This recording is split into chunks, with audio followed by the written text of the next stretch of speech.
This is the best crop for farming XP. This crop allows you to make over 21 mil per hour, and farming this allows you to get easy and meta XP. Most people think of melons or pumpkins, but those people are wrong.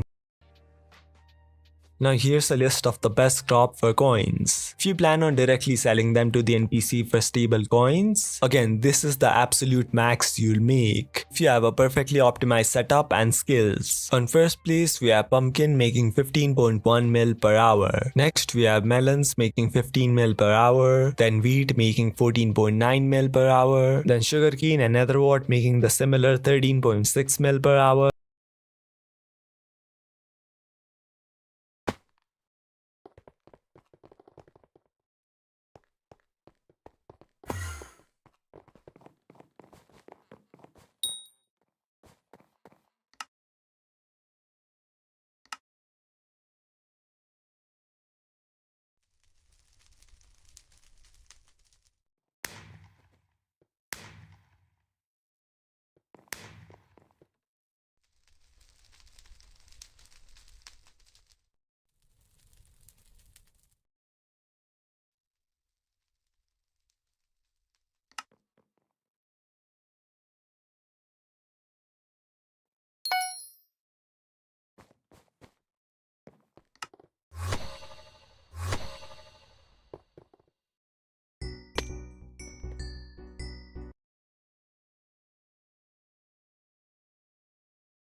Hello guys, welcome back to a brand new video. Today we are on Hypixel Skyblock. It's a pretty popular server on Minecraft, and I've been enjoying this game a lot lately, so I thought I'd make a few videos about it, or start making videos about it. Now today we're gonna be checking out how good does how far can you max out a melon dicer. And pretty much, I mean, if we check my melon dicer right now, which is in the images, if we check my melon dicer, then it's not really maxed out. It's not really close to being maxed out. So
yeah, I was thinking of maxing this completely out, or well, not completely out, but there's a few enchants that are just stupid and they're really expensive, so not complete, but I'm pretty much maxing this out and seeing how good it gets.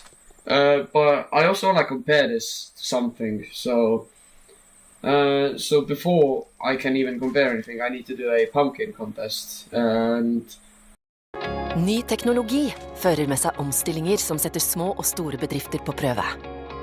Hello gamers and welcome back to another Skyblock video. Today I'm gonna be creating the best axe possible to mine all these pumpkins.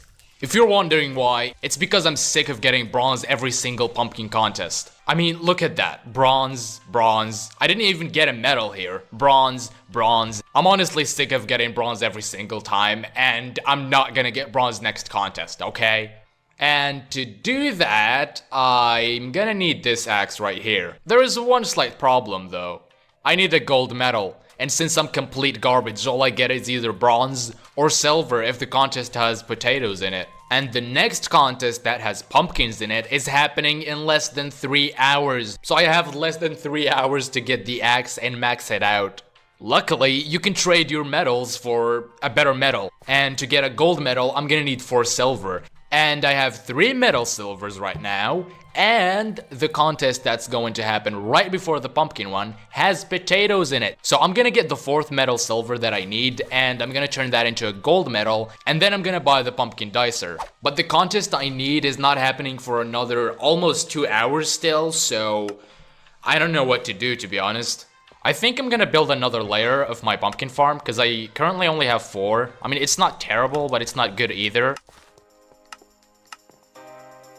Go, the layer is done. It took me forever, but luckily my co-op joined and he actually helped me a lot. Alright, 15 minutes left until the next contest that I'm actually gonna participate in, and then almost 2 hours until I actually farm my pumpkin farm. So hopefully the pumpkins are gonna be grown by then, because they actually take a long time to grow. Alright, so it's starting in like 6 seconds. My co-op just joined to farm a sugarcane, and boom, now.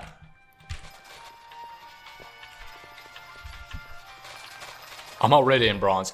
Oh my god, I don't have my talisman on. No, this is terrible. Okay, let me just pick up all these potatoes. I forgot my talisman, I'm so smart. And I just remembered that I was missing my pet.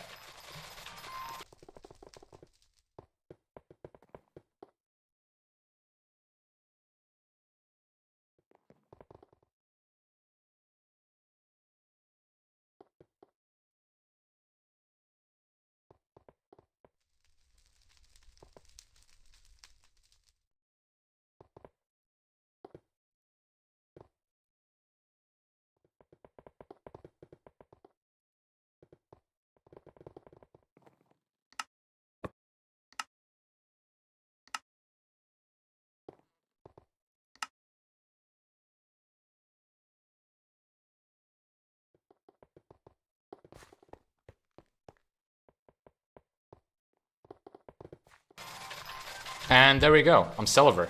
Damn, that took a long time actually. 70k, whoa. Bruh, I reached 100k in less than 9 minutes. That's insane. Oh my, bruh. And it's over. And like, yep, there we go. Alright, that was pretty scuffed. I forgot my talisman. I forgot my... Yep, there we go. Alright, that was pretty scuffed. I forgot...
got my talisman, I forgot my pet, and then I got kicked. But I still got silver, so let me just collect it. If I didn't get kicked, I'm pretty sure I would have broken my record, but whatever. I'm just gonna get my silver medal, and then go up here. And I'm gonna trade 4 silver medals for 1 gold medal. And then I'm gonna buy the axe. Boom. The pumpkin dicer. Bruh. Alright, so I got the axe, and I have the enchanted book right here. Let me just put this on that.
Like, normally it's 1 in 500.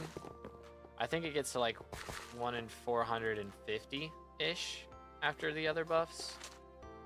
But yeah, it's still pretty rare. Not quite 1 in 400. But that's after that's like when you catch the fish. And when you catch the fish, it's like a 1% chance if you catch a trophy fish. And I currently have like a 65% chance to catch trophy fish. So 65% of the time, I have a 1% chance. And when that 1% chance happens, I have a like 0.5% chance. So it's ridiculous. It's good armor for farming. Yeah, melon armor. Melon armor is a good place to start. 5 more, man. All right, make sure to stay hydrated, boys.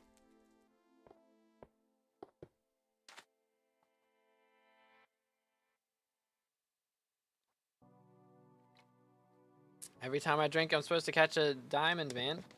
It didn't work. And we tried. We tried.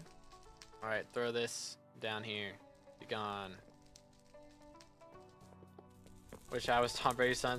What the heck? That's wild. That's wild. 0.0013% chance to catch diamond karate. Yup. Sounds about right. Kind of spent all my money on a not even close to maxed out pumpkin dicer. Oh man. How much is melon? Let's see. Melon. Currently, about 2 mil per piece or something. Where's the helmet at? That's the vampiric melon. Yeah, I mean, it averages like 1.5 mil per piece, like the whole set, maybe 6 mil. A little bit more. Probably a little bit more. Probably like 7, 8 mil for the whole set. But yeah, boys, 4 more. Oh, we're so close. Just 4 more. Is that the best armor for farming? It upgrades into the best armor. But it depends on your farming level and whether you can actually wear it or not. But it's melon armor, then crappie armor, then squash armor, and then fermento armor. And it's the same set, it's just upgraded as you go along.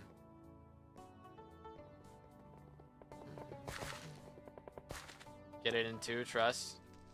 Alright, we get it at 997, chat. Flame said we'd get it on the next one, if that's the case. The next karate fish is supposed to be our diamond. How much money you make from the beginning? We're gonna find out. I haven't salvaged anything. All this coinage in my purse is all from like the coins that we got today. So, from like catching coins and stuff, so. Best armor for farming pumpkins is not melon at least? Yeah, it's fermento. It's like, but that's the upgraded version of Melon Armor. Melon Armor is like the lowest level. As you get higher and higher farming levels, you can get access to better armors. Because yeah, like if we do Melon Chestplate, you need farming 25 to use that. And then there's Crappie, which you need farming 30 for. And then there's Squash, which you need farming 35. And then there's Fermento, which you need farming 40 for.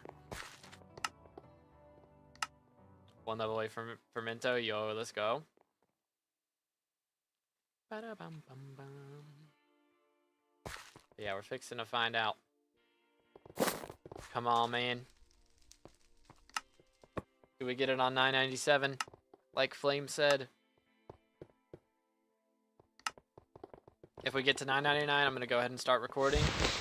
We're going to make sure that it doesn't like bug out the stream. If it bugs out the stream, I'm going to turn down the bitrate quite a bit and see if we can get that going. But yeah, that's the plan. Hopefully it works good. Which one's at 25? Melon. The melon. Okay, so at 24. 24 you can use like I think rabbit is the best, right? Is that right? Rabbit armor. Gives a little bit of fortune, it's like a mil a piece. But if you don't want to spend the money on that to buy it at that level, then like I would just use what are they called? Is it farm suit? Okay, just use those farm armor. That's pretty full set or something. So let's go printing. But yeah, honestly, you don't even need to farm until then. You can just do your visitors on your garden to level up your farming until you get to 25. And don't even buy another set until you get there, and just use not enough to get there. Because your visitors will come by even when you're not online. Like every hour, you'll get 5 new ones. So just come back every hour, or that you think of it, and you'll get all those visitors, and they each give like a ton of XP. There was 997. That one wasn't it. That one wasn't it. Pain. Got my friend farming 50 off of visitors. Nice. Feel bad for my brother. He's actually grinding the bone die. He just started the game, bruh. Bro started the game and instantly was like, I'm gonna do the worst thing first. Hold up, I'm just... Excuse me. Goodness, yeah. I think like 5 level 400 pluses just looked in this lobby and destroyed it. I believe that's just what happened. Pretty much.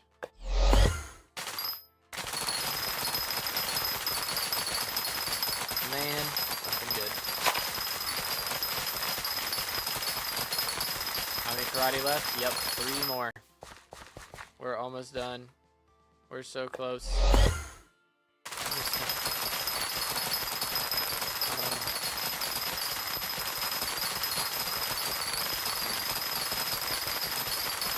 Thank you, Spencer. I appreciate it. Oh, 2 more. Dude, 998. 998.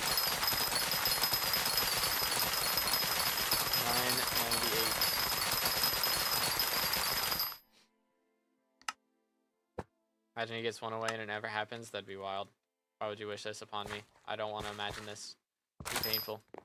What was that sound? That was my neck. Still fishing, I see. We're almost done. Ladies and gentlemen, we have been out here for like 7.5 hours fishing. And we're about to finally achieve our goal of diamond karate fish. I thought this was gonna take about 5 hours, maybe 6. We're at 7 now. And we're finally getting there. 999, then blue screen. Crazy. Imagine they add new trophy fishing with the glaciate tunnels one. Bruh. Please no. Please no. Got 2 dupe epic rabbits from Hoppity. Yikes. Yikes. How many karate fish did you catch in 7 hours? We have caught 93.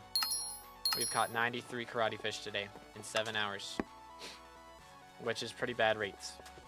Pretty bad rates. Normally I get like 20. I averaged about 20 an hour. So this is pretty rough. Pretty rough rates. But yeah. Yo, Memer, calm down, man. Relax. Calm it down. Too much downtime? Yeah, I downtimed a lot. That is true. We had to read the new patch notes and stuff, or the dev blog, not patch notes. Oh my goodness. Ladies and gentle gamers, we are at 999 karate fish. This has been a very long stream. We started off today at 10 a.m. with 905 karate fish caught. We are at 999 right now. The next one that we catch is going to be guaranteed diamond. And this is the last diamond we need to get the diamond trophy hunter armor and the maxed out trophy or Odger's tooth, the maxed out Odger's tooth as well. Oh, this has been, I won't lie, it's been a long stream. It's been a lot of fishing, a lot of grinding, but this is just this stream. We've spent 7 hours getting 90 karate fish. And this is pretty chill. Whereas normally we would get about 20 an hour.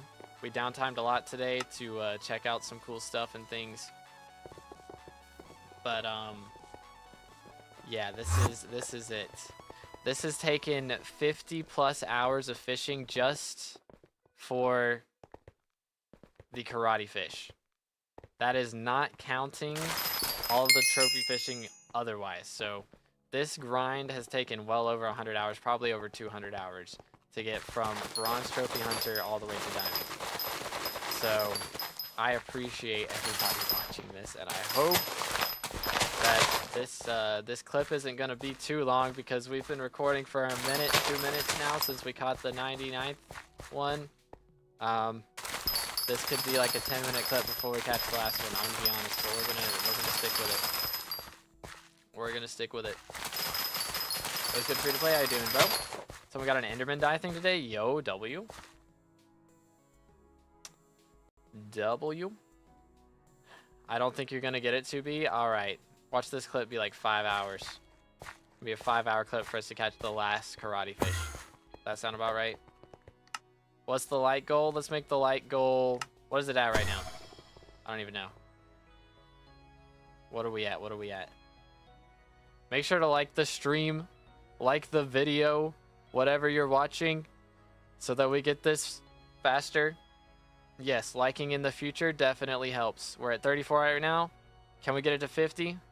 Can we get it to 50 before we get this? Mine says 52. Okay, well, let's get it to 60 then. 53 for me. All right. Keep pushing. Oh, my word.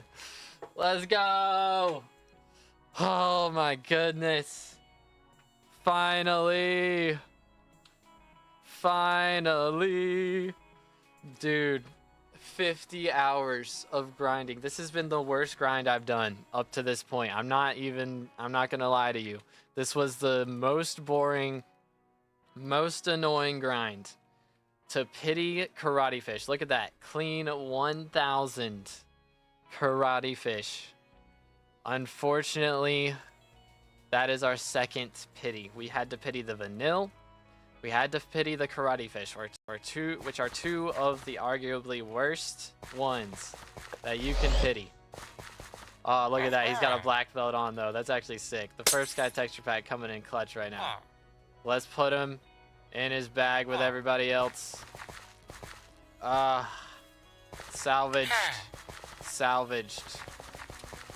How many magma fish worth did we get? We did this for, again, like a total of 7+ hours today for 409 silver magma fish which is less than 10 million coins. Now we made more than 10 million coins. All of this in my purse right now is from the straight up fish that we caught, or the straight up coins that we caught from fishing. So that part was nice. But ladies and gentlemen, this was the worst grind I have ever done. But we did it for a reason. Let's go ahead and get out Odger's Tooth, which what does it look like again? Odger's Gold Tooth right here. Odger's Gold Tooth. Take off the armor set right here. Hello. Trophy fishing rewards. Master Trophy Fisher. Diamond Hunter helmet. Diamond Hunter chest plate. Diamond Hunter leggings, boots. Odger's Tooth. And Diamond the Fish. Right now. Do exclamation IGN, Palash. Boom. Oh my goodness. Odger's Diamond Tooth. That extra 0.5% sea creature chance coming in clutch. Diamond the Fish is crazy, man. Shines bright like a fish. Alright, that's wild. The Rihanna reference is crazy. Okay, let's put on the drip. Let's put on the drip. Look at this. Oh, we got the drip. We're not going to have this for too long. The 10-starred festive recommed Diamond Hunter gear. This is the best trophy fishing gear in the game, and you can only get it after you've maxed trophy fishing. It is a little bit painful. But we do now have this Odger's Diamond Tooth, which we need to put an enrichment on. So let's go ahead and go to Elizabeth. We're going to get our hands on the bit shop and get Magic Find Enrichment. Go to the Hex. Throw this in here. Magic Find Enrichment, done. We did all of this for this accessory. You know how few people own this accessory? This is the hardest accessory in the game to get. This is the hardest, most painful. 200 plus hours for a base epic rarity accessory. It's not even legendary at its base. You have to recom it to be able to put an enrichment on it. Ugh, I hate it. I hate it. I hate it. So we're done. We're done. I'm finished with it. This Diamond Trophy Hunter, donate the armor and see what rank you got. Buy new, we will. We will in a minute. We're gonna salvage this first though. Get this garbage out of my inventory. Boom. Oh my goodness. It put it into in the sacks because it can't hold it all. Oh my goodness. Make a sell offer.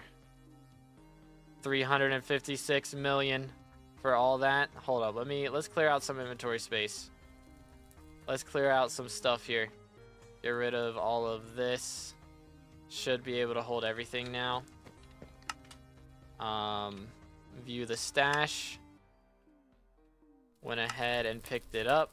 Very nice. Throw it in sacks. The diamond magma fish. So we did all of that, and this is all valued at 420 million coins currently. 420 million. For all of that. Not even a billion coins. This used to be worth like 700, 800 mil, but they recently made Gill Splash gear unsoulbound. So now you can sell your Gill Splash gear, and that's the only reason that people buy Diamond Magma Fish. That's the only thing it's used for. So this is absolute garbage. When I started this grind, that would have been worth like nearly twice as much, but now it's trash. It's absolutely trash. But we're not quite done yet. That is a lot of stuff, and our accessory power, by the way, is now at 1576. We are Skyblock level at 58% to 100. I don't think it has quite calculated everything that we got still. I don't think it quite knows yet all of the drops, but we do have to buy back some things. So let's take out this money before those trophy fish sell. Lost rewards.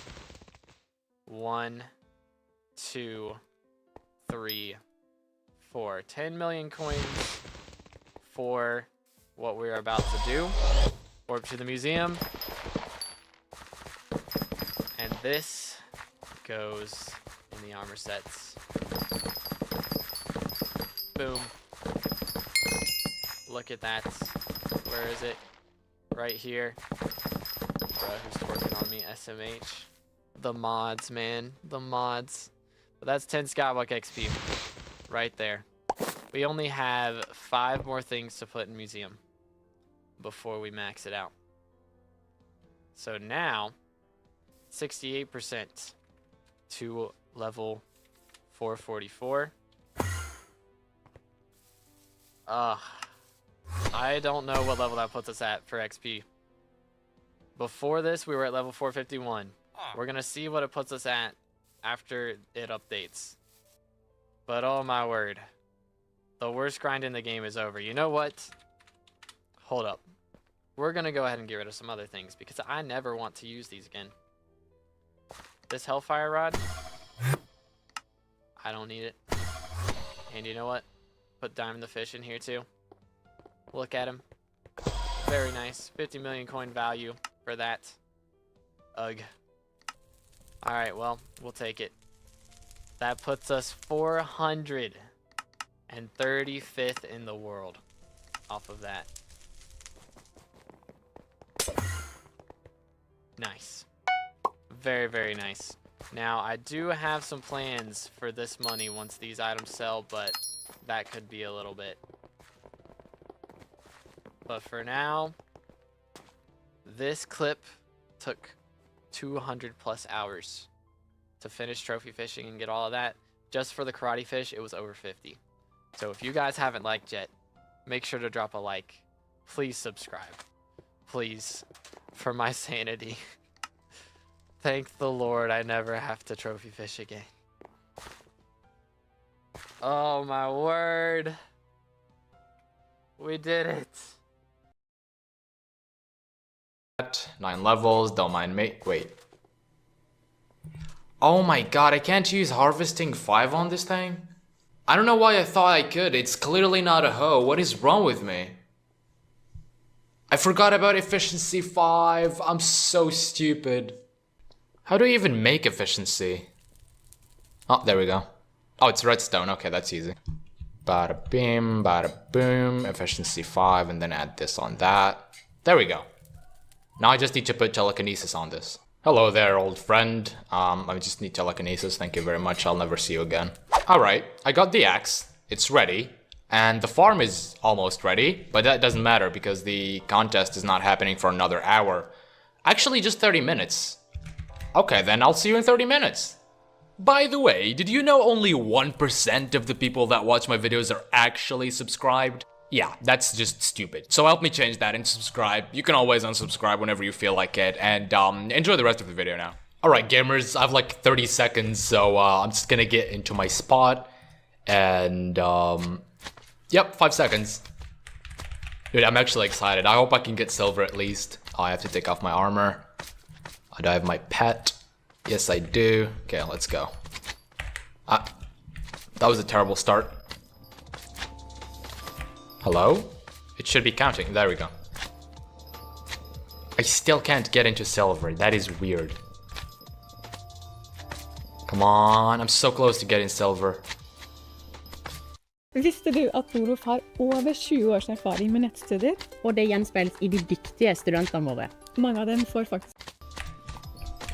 What the? What? That's the ability of the axe? Oh my god, I got another stack. Dude, imagine if I get like 10 stacks or something. So a stack is uncommon. I wonder what like a rare or an epic drop would be. Oh, I'm silver! I didn't even notice. Oh, never mind, I dropped out. I jinxed it. And my rabbit pet just leveled up. That's very cool. Come on, can I get another drop? Bro, that would be very cool. Oh, I got another drop. I got another drop. Yo, this is cool. I got like 4 extra stacks of pumpkins. What? Okay, I got too excited, but I got a rare drop. I just realized that's like 2.5 stacks of pumpkins. Is there a... Oh, dude! What? I wonder if there is a... Can I even speak, game? I'm just getting free pumpkins. What I was trying to say is, I wonder if there is a mythic drop. Like, what would that be? A stack or even more of enchanted pumpkins? Imagine, dude. I'm hoping I can get something better than rare, because so far I've only gotten uncommon and rare drops. What? Okay, crazy rare drop and I get 10 enchanted pumpkins. I mean, it's not much, but it's honest work. I guess that answers my question earlier about mythic drops. They don't exist, but instead we have crazy rare drops, just like Slayers. Only 10 enchanted pumpkins though, I expected it to be more. And boom, I'm done. I think I'm gonna keep farming these layers even though they're not fully grown, just to secure silver. I don't want to drop out, okay? That is not gonna be poggers. Okay, what the hell is that? I need to fix it. Thank you very much. I need seeds. Alright, I think I'm gonna stop recording now and I'll come back when the contest is over or if I get some crazy rare drops. Alright, the contest has just ended and let me see. Oh my god, that was so close. Bruh, if I had stopped farming those like extra pumpkins at the end, I would not have gotten silver. But I did get silver, okay? That's all that matters. Boom. I mean, it's not that great to get silver. It's not that different from bronze, but I can get silver in pumpkins now. So, was the axe worth it? I wasted like 10 hours in total just to get the tickets and everything, but I did get a very cool axe that not a lot of people have. And yeah, I don't know. Subscribe, leave a like, tell me what you think about the axe in the comments, and I'll see you later, gamers. Peace. I wonder if I can reforge it. Nope, never mind. Well, at least I tried. Hello gamers and welcome back to another Hypixel Skyblock video. Last time, I attempted to take down the final boss of Hypixel Skyblock, the tier 4 Enderman boss. I got really close, leaving the boss at 30 million HP before it despawned because I didn't do enough damage. There is a very simple solution to that, which is known as the Warden Helmet. I really wanted to avoid getting one, but it's inevitable. I need it. The heart alone, which is the main ingredient for crafting the helmet, is 290 million coins. I already spent nearly everything I had on getting the atom split last video and upgrading my armor. I only have 3.8 million coins left. Knowing how cursed my luck is, that's definitely not enough to drop it. So in order to fund my grind, I'm gonna sell something I got last time. I am of course talking about the mythic Enderman pet. Thanks to its first perk, I take 30% less damage from end monsters, but I can kind of achieve the same thing by using my baby Yeti. Its fourth perk is also pretty useful for the Slayer, seeing how I gain 40% more combat XP from Enderman. But once again, that can be sort of replaced by my wolf pet. At level 100, this thing is going to give me a 30% combat XP boost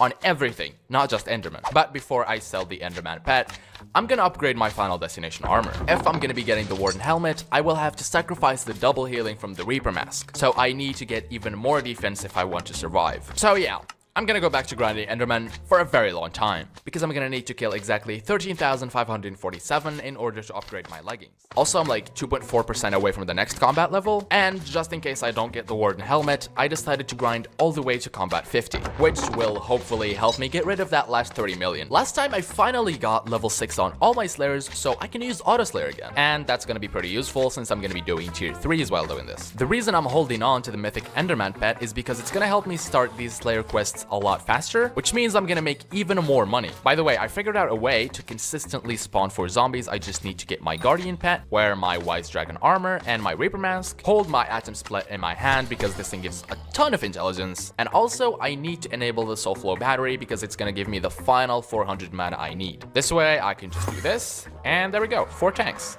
Thanks to my new Atom Split Katana, the boss which terrified me a couple of videos earlier is now a piece of cake. And in case you didn't know, those things are crazy profit even if you don't get any drops. They only take 19,000 coins to start the quest, and you get around a stack of null spheres, which then you can sell for 100k, without even counting the null spheres I get from killing the mini bosses. So yeah, I'm also gonna make a lot of money from doing this. Hundevalpens første måneder brukes til å utforske verden. Da legges også grunnlaget for deres fysiske og mentale helse. Derfor har vi utviklet velbalansert hundemat med nyttige, viktige proteiner for en sunn utvikling. Brit Care. Prevention through nutrition. Your financial journey starts here. Investing 101. Alternative assets. That's the state of mind. Avoid the hype. Talk lines. Craft and the riches grow. Manage Whatever life you choose, gold is easy to invest in online. It could help you grow what you have and protect it. Gold. Choose your own path. Actually, never mind the mini-boss. It's been an hour of grinding, and I've only managed to get around 1200 kills on my final destination. By killing every single mini-boss I got, I was only able to kill around 40 normal Endermen before the boss spawns. Oh, bruh. They actually spawn a lot more frequently than I expected. Like, I just got 3 mini-bosses from a single Enderman.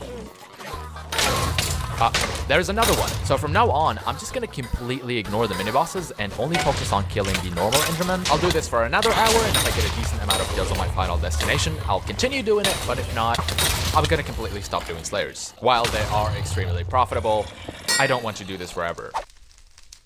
That took me around 5 hours. It probably would have only taken me 3 hours if I didn't do Slayers, but I don't regret it. I actually stopped doing them altogether around 21,000 kills because I was super bored and I wanted to get this done as fast as possible. But even though I stopped, I'm now at 14.5 million coins, so I got over 11 million coins from this, not counting the drops. I was able to make 3 Mana Steel 3 books, I dropped 10 Null Atoms, 8 Transmission Tuners, basically 3 stacks and a half of Twilight Arrow Poison, and over here we have the drops I got from the Endermen themselves. I got 8 Ender Armor pieces, these go for like 50k pieces, so it's not too bad, and I also dropped like 35 rare Enderman pets, which I threw away because they're worthless, but I did get pretty lucky and managed to drop 3 epic ones. These go for 200k each, so they're pretty good. Finally, I dropped this. According to the beast theory, I have a 0.0006% chance of dropping one of those from level 50 Enderman. And I actually did it. I just finished putting everything in the auction house except for the legendary pet. Because I can buy one of these and upgrade it to mythic, it's gonna take me an hour and 925k, but I don't mind. There we go. Now, I can sell it for 40 million coins. Don't mind if I do, thank you, very cool. I'm still planning to sell my other Mythic Enderman pet, but I'm gonna hold on to it for a little bit longer. My next B tier milestone is gonna give me 1 million combat XP, and I'm kind of close to the next tier in Zealots and then Obsidian Defenders. So I'm gonna take advantage of this thing's third perk, which is gonna increase my odds of finding a special Zealot by 25%. So yeah, I'm just gonna do some Zealot grinding, which is something I haven't done in forever. I currently go for around 1 million coins, so if I can get a couple of those in the process, that would be pretty fun.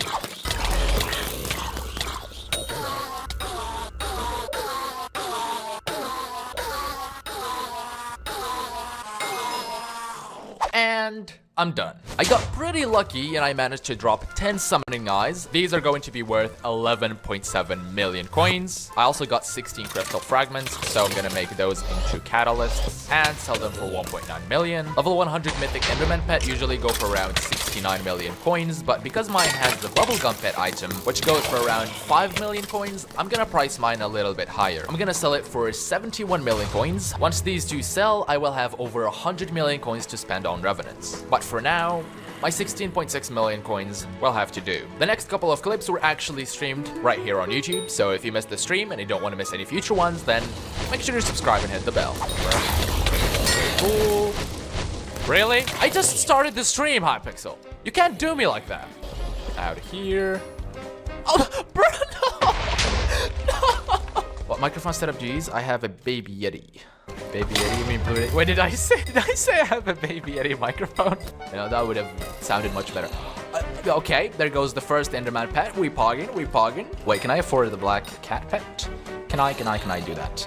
Lowest price, 15 mil. I can, but I'm gonna be left at only 10 mil. Don't tell me it's sold. Do not tell me it's sold. Oh, this one has a lucky clover. Gimme. Yes! Not a bad deal. I'll take it. Okay, let's set a pet rule to pet swap by using a rod. Now, to get a fishing rod, I'm gonna do that. I spawned the black cat. Very fun, very fun. More magic find, perhaps. Now, I actually get the word heart. Alright, right now, switch to black cat and kill the boss. Give me something, game. Nothing. I got scammed. On my sell offer for Catalyst? I forgot I even set that up. Okay, time to get 1,000,000 coins. Don't mind if I do. Actually, 2,000,000 coins. All right. Oh, no! No! What was my counter? 69 counter, no! It's been a little while, and now I'm down to 6,000,000 coins. I'm broke. One of my Enderman pet actually sold, but I used the coins for something else. I got myself one of these because they give a ton of magic find, and I want to get as much as possible to hopefully get the Warden Heart. My other pet is not selling yet, which sucks because I have no other way to fund my gambling addiction. I mean grind, I'm grinding, I'm not gambling. So how am I gonna get the coins to continue the grind? Because I recently used all of my stash to craft the Atom Split Katana, I have nothing left to sell, except for one thing. My superior armor. I rarely use the set, and the helmet alone is 55,000,000 coins because it has a skin. But I'm not actually that desperate for coins. There is one more thing I can do, which is obviously to steal from my co-op member. Over here he has over half a chest of enchanted melons. If I sell this stuff, it's gonna give me a nice 46,000,000 coins. Don't mind if I do. Obviously, I'm just kidding. I'm not stealing. He gave me permission to do this ages ago since he doesn't play the game that often anymore. I'm hoping these coins are going to be enough, at least until my Enderman pet sells. Oh, there we go. The melon's filled. Free money. Thank you. See? Same that. Oh, I'm a happy man today. I'm a very happy man. Have you find reference? Yeah, I do. I have them. But I only have 5 because I can't afford them. Actually, now that I have 130,000,000 coins, I can probably afford more.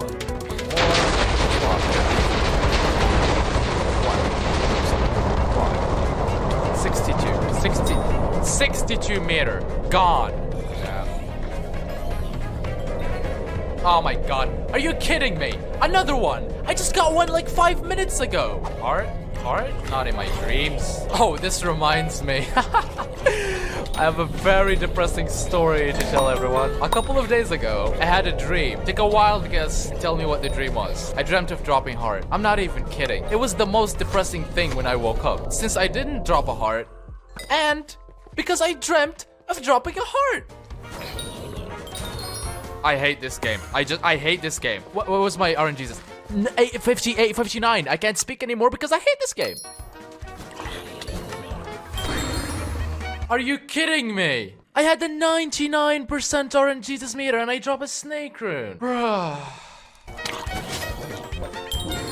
Oh. Shard of the Shredded. You know what? I'll take it. At least that's worth something. I don't know whether Magic Find affects the RNG's meter or not, but I currently have 100% and I want to get as much Magic Find as I possibly can. So I'm gonna make absolutely sure that I pet swap before I kill the boss. I'm also gonna switch to full superior armor because the full set bonus gives you a 5% increase on all of your stats, including Magic Find. So far, I have spent over 130,000,000 coins on Revenants.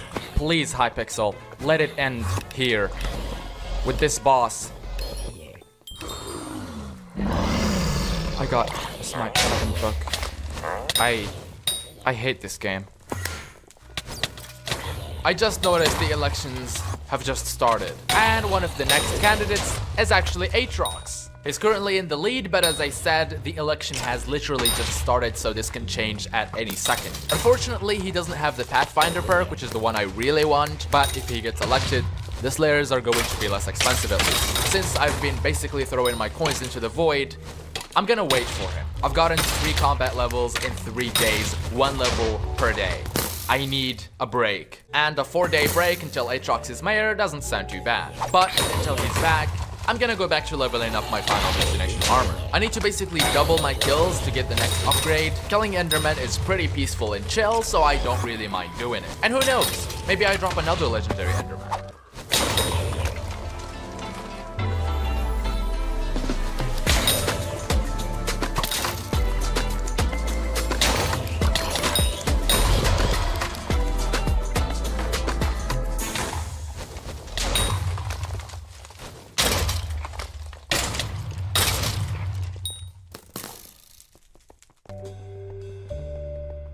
I think I exhausted every single last drop of my luck on that legendary Enderman pet from the start of the video, because ever since then I didn't get anything good. Even though I was using the black cat pet and I crafted myself a sorrow helmet, so I had a lot more magic find than the last time I did this, I only managed to get 2 epic Enderman pets, and that's it. Unless you count these Ender chestplates and boots. Anyways, I have successfully upgraded my final destination boots, leggings, and I even upgraded the chestplate. And on top of reaching combat 48, I'm now 75% to combat 49, partially thanks to hitting my bestiary milestone. Oh, and during the entire grind, I've been passively making money from the forge, which is why I'm back at 91 million coins. Aatrox won't be mayor for another 16 hours or so until then, I'm gonna get myself one more accessory. To get my milestone even faster, I finally went to the Crystal Hollows and killed a couple of these, which unlocked the gemstone collection for me. That's when I realized that I can unlock and craft myself a brand new accessory. So,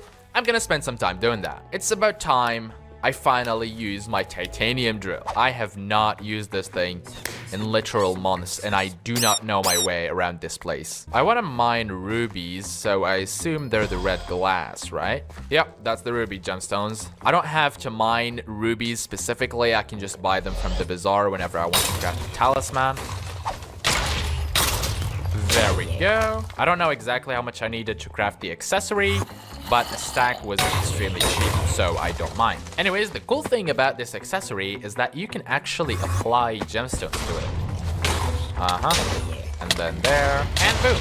It's given me an extra 2 health and an extra 5 mining speed. Since it's only a common accessory for now, I'm gonna have to apply the Bloody Reforged to it. Oh, and you might have noticed my new bandana. Well, that's not the only new thing. I also got my new cloak. It's animated, as you can see, which looks super clean in my opinion. It's been out for a couple of weeks now because my videos take forever to make, but if you use Badlion and you want to get this yourself, use the link in the description for a 10% off. Anyways, there's only like 14 hours left until Aatrox is mayor, so I'll just go do something else. I don't know.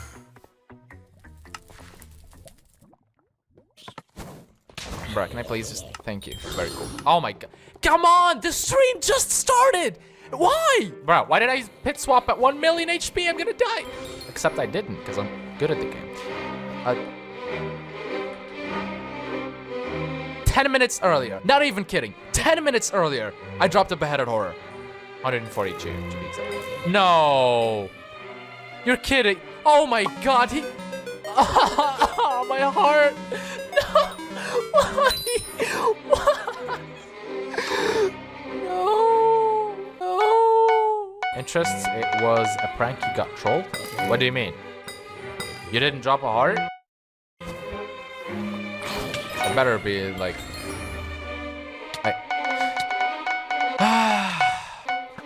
Heart, eventually. I'm shooting a player. Wow, that's next level. I can't differentiate between players and zombies anymore. Wait, is that... Okay. Oh my god, it's a snake rune! Bruh! Another one. Are you kidding me? Bruh, how many of these am I going to get? Oh. I love this game. 100% RNG's counter, again.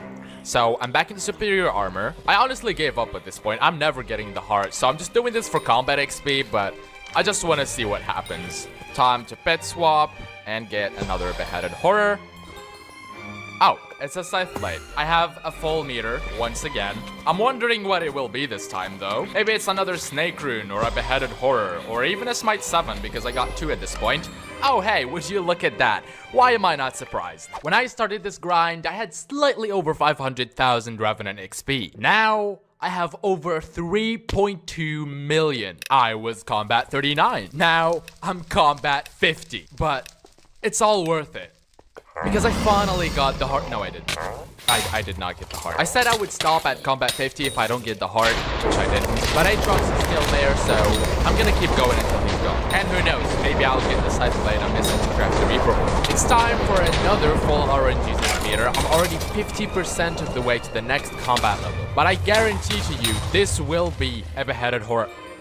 I didn't even finish my sentence. Once again, I am sure it's going to be a snake rune. Oh, it's a beheaded horror. Thank you for surprising me, Hypixel.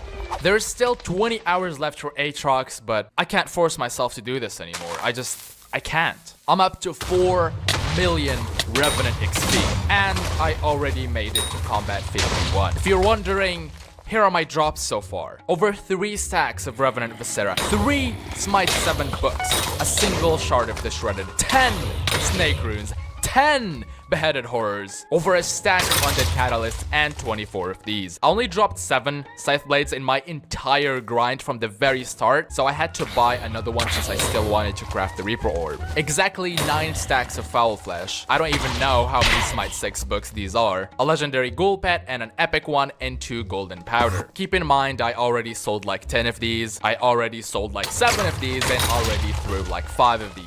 If I had gotten 10 shards, I would have actually made profit. But no, of course I didn't. I'm cursed. Why would that happen? I'm currently down to 51 million coins, so even if I dropped the Warden Heart, I probably wouldn't have enough money to craft the Warden Helmet. As I said, I can't force myself to do this anymore. So with my much higher combat level, it's time to try the tier 4 once again. Before I do that, I want to get a couple of enchants. I want to get Wisdom 5 for my Reaper Mask, which is gonna cost me 4.9 million. I'm also gonna get Ultimate Wise 5 for my Zombie Sword. I don't even remember how much damage I did previously, but now I do 665. I can't even one-shot these things yet. What if I get my Necron leggings instead of Final Destination? Oh, I did one-shot it. Okay, but it's not consistent. Maybe Necron Helmet as well will make it more consistent. Okay, I did 830k, 840k. It seems to be consistent, actually. As soon as I say that, it doesn't work. Thank you, Hypixel. I want to try and spawn the boss right here, because this area is actually pretty decent for fighting the boss. I just realized that I completely forgot to craft myself the Reaper Orb, so let me just do that before spawning it. 1 Reaper Orb, thank you, very cool. Reforge it to strong. There we go. I'm also gonna get myself a strength enrichment and get one of these. Apply it. I think I have 6 enriched accessories, but I have them on Magic Find, so I'm gonna swap them to strength real quick. There it is.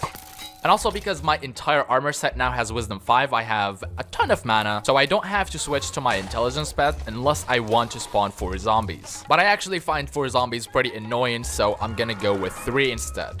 Alright, it's the moment of truth. Everything I have done for the past month, time to see if my grind has raised my damage enough to defeat the boss. So far, so good. I am doing really well. I'm not even taking that much damage, and because of the double healing, I am healing a ton. It's already at this phase. This is by far my best run.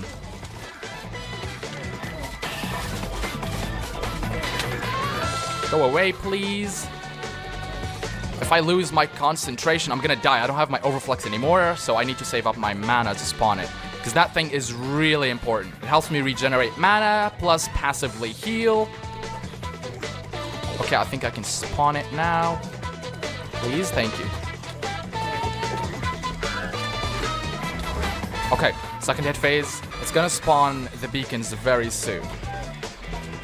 Out of here. If I can get it down to half health in less than 2 minutes, which it is right now. It's half health and I have 2 minutes left. So if I do this properly, I can definitely kill it. We get 4 minutes to kill the boss, and it's half health at half the duration. So I can do this. Okay, third hit phase. I'm gonna actually hit it with the zombies just to go through it faster so I don't waste time. Okay, it's doing the skulls right now. Down to 90 million HP. 80 mil. Wait, where's the beacon? I'm not gonna die to those. Nah, I refuse. Beacon? Beacon? Thank you, Badline, very cool. Another one. Oh god, these waste so much time. Time which I cannot afford. I'm getting low here. Ah, yikes. It's gonna despawn, I'm pretty sure. Yep, 5 seconds left. It's over. Ah. I'm not giving up though. I'm gonna keep trying. Wait, okay, there it is. Those skulls hurt big time. I have 14 minutes left with 20 seconds left. Beacon. Can I do this? Can I do this? 30. No! No, it had slightly over 2 mil. No! Okay, I actually got carried away there. Oh, no. You saw nothing. You saw nothing. Well, you know what they say. The 5th time is the charm. This time I'm actually changing my strategy a little bit. I'm gonna sacrifice a little bit of both my defense and intelligence in favor of damage. So I swapped out my Final Destination boots for Necron. I didn't do leggings because my Final Destination leggings have Smarty Pants, which is gonna give me more intelligence. Which seems to be working actually. I already got it down to this phase in like less than 30 seconds. That is by far the fastest time, I think. And also I'm gonna pay very close attention to my mana. That was weird. I don't know why I took that much damage. I'm gonna make sure to respawn the Overflux as often as I can. Whenever I hit full mana, I'm gonna respawn that thing. Okay. First hit phase, that was rather quick, which is very pog. Where is it? Okay, this is going great so far. Actually, no. It's going awful. Whenever I say it's going great, something goes wrong. So this is by far the worst boss I have ever done in my entire life. Totally. No cap. I mean, I got it down to half health in less than 2 minutes. That is...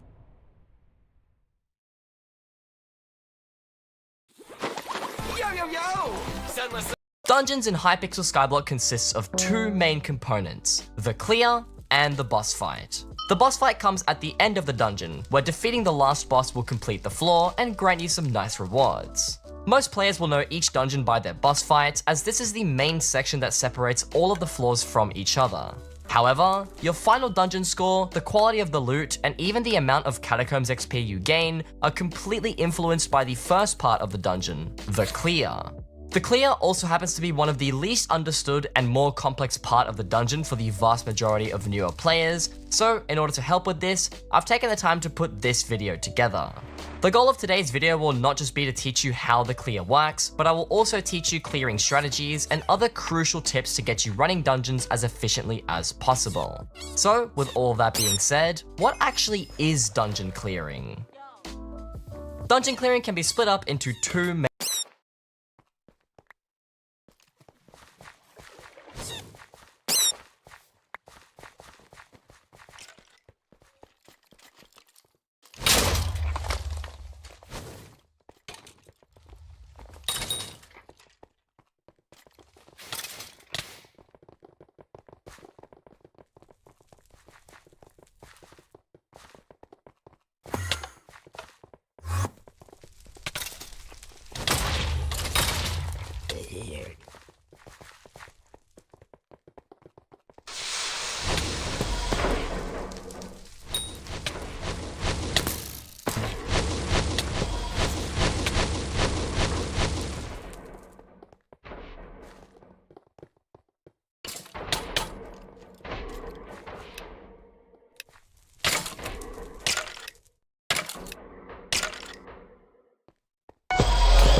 main parts: room clearing and collecting secrets. Room clearing is when you kill all of these special mobs in a room to officially mark it as cleared, or you complete the puzzle that was found in that room. You can tell whether a room has been cleared or not by looking at your dungeon map and seeing if it's marked with a white check mark. Collecting secrets is the act of locating and grabbing all of the secrets found in any given room, and you can tell if a room's secrets have been found if the checkmark turns green instead of white. If a room's secrets have been cleared but the mobs haven't, the room will show up as an uncleared room with no secrets found, so it's important to always clear your rooms first before you collect the secrets. You can also tell how many of a room's secrets have been collected by checking the secret counter above your hotbar if you're in that room. The amount of rooms you clear and secrets you collect will increase your overall dungeon score, and your dungeon score is what determines how good your loot and XP gain is once the boss is defeated. To keep this video simple, I will not be covering what the dungeon scores are and how they're calculated, and instead I will leave a link to the Hypixel wiki page that has all of this information on it. Regardless, clearing every room and collecting almost every secret will be in the best interest of most dungeon parties, because otherwise, you won't get an S+ score, which is required to obtain all of the best loot. As a result, I will base this entire video on the assumption that the goal is to reach the highest dungeon score by fully clearing every room in the dungeon.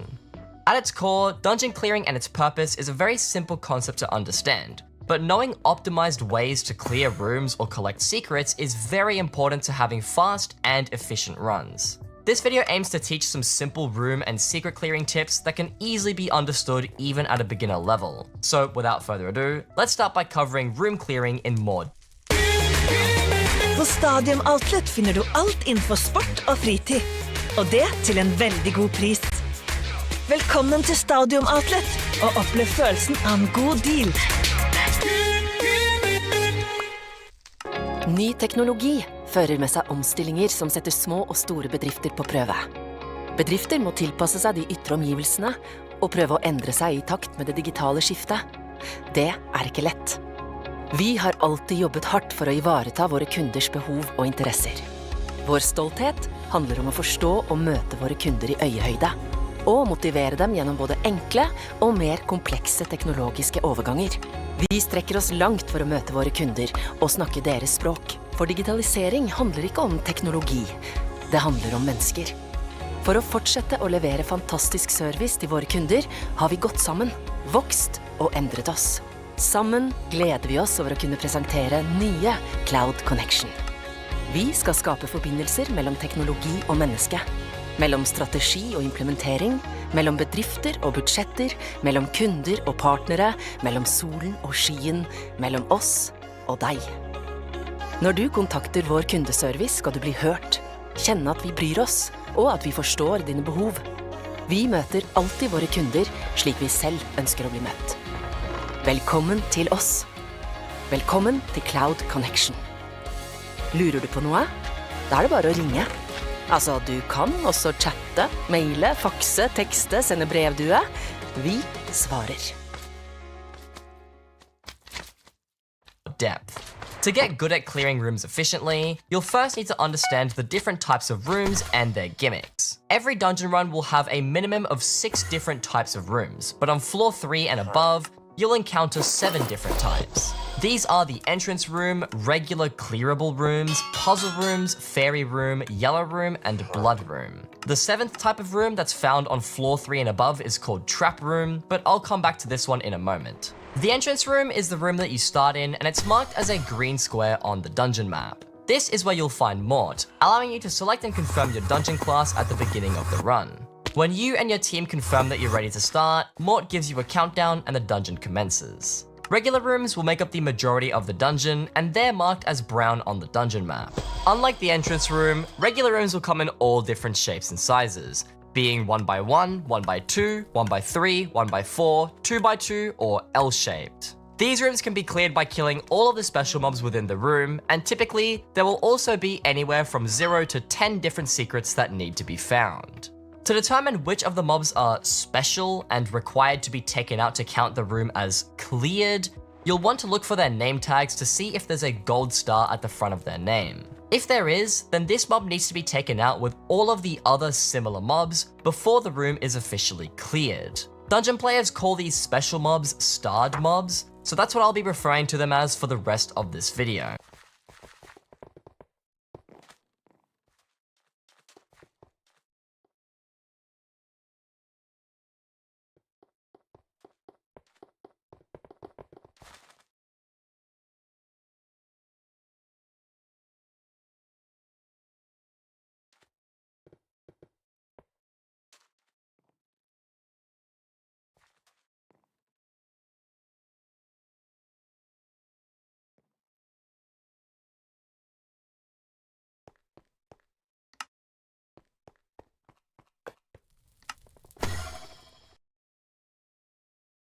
Starred mobs can also come in the form of mini-bosses, and in most cases, you'll only need to clear the one starred mini-boss to clear the room. In very rare cases, a room will have both a starred mini-boss and a couple of regular starred mobs, but you can also find rooms that will have starred mobs and then a non-starred mini-boss. Once you've killed every starred mob or mini-boss, the room will be officially marked as cleared, and a white checkmark will appear on the room on the dungeon map. The next type of dungeon room is the puzzle room. This room is marked as a purple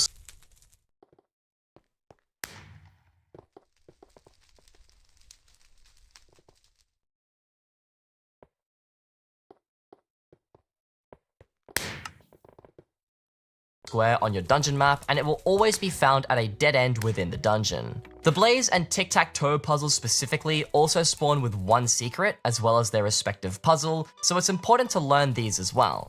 The main thing about the puzzle rooms is pretty obvious though, and that's solving the puzzle that can be found in the room.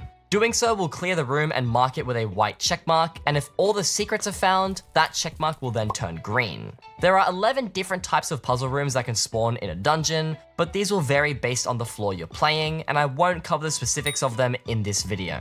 There are plenty of different dungeon mods, websites, and other tools that will help you understand how the puzzles work and how to complete them, so I'll leave a couple of useful links in the description of this video if you'd like to learn more. Similar to the puzzle room is Yellow Room, which, as the name implies, is marked as the yellow square on your dungeon map. Yellow rooms will also always mark a dead end within a dungeon, which can be useful knowledge if you're trying to predict where some rooms will be. Yellow room is also known as the mini-boss room because all this room does is spawn a single mini-boss inside it. But this mini-boss will be much stronger than any of the other mini-bosses you'll find in the regular rooms. The mini-boss you face and the type of room that it spawns in will also vary based on the floor you're doing, so once again, I will leave a link in the description to the Hypixel wiki page if you wish to learn more about this.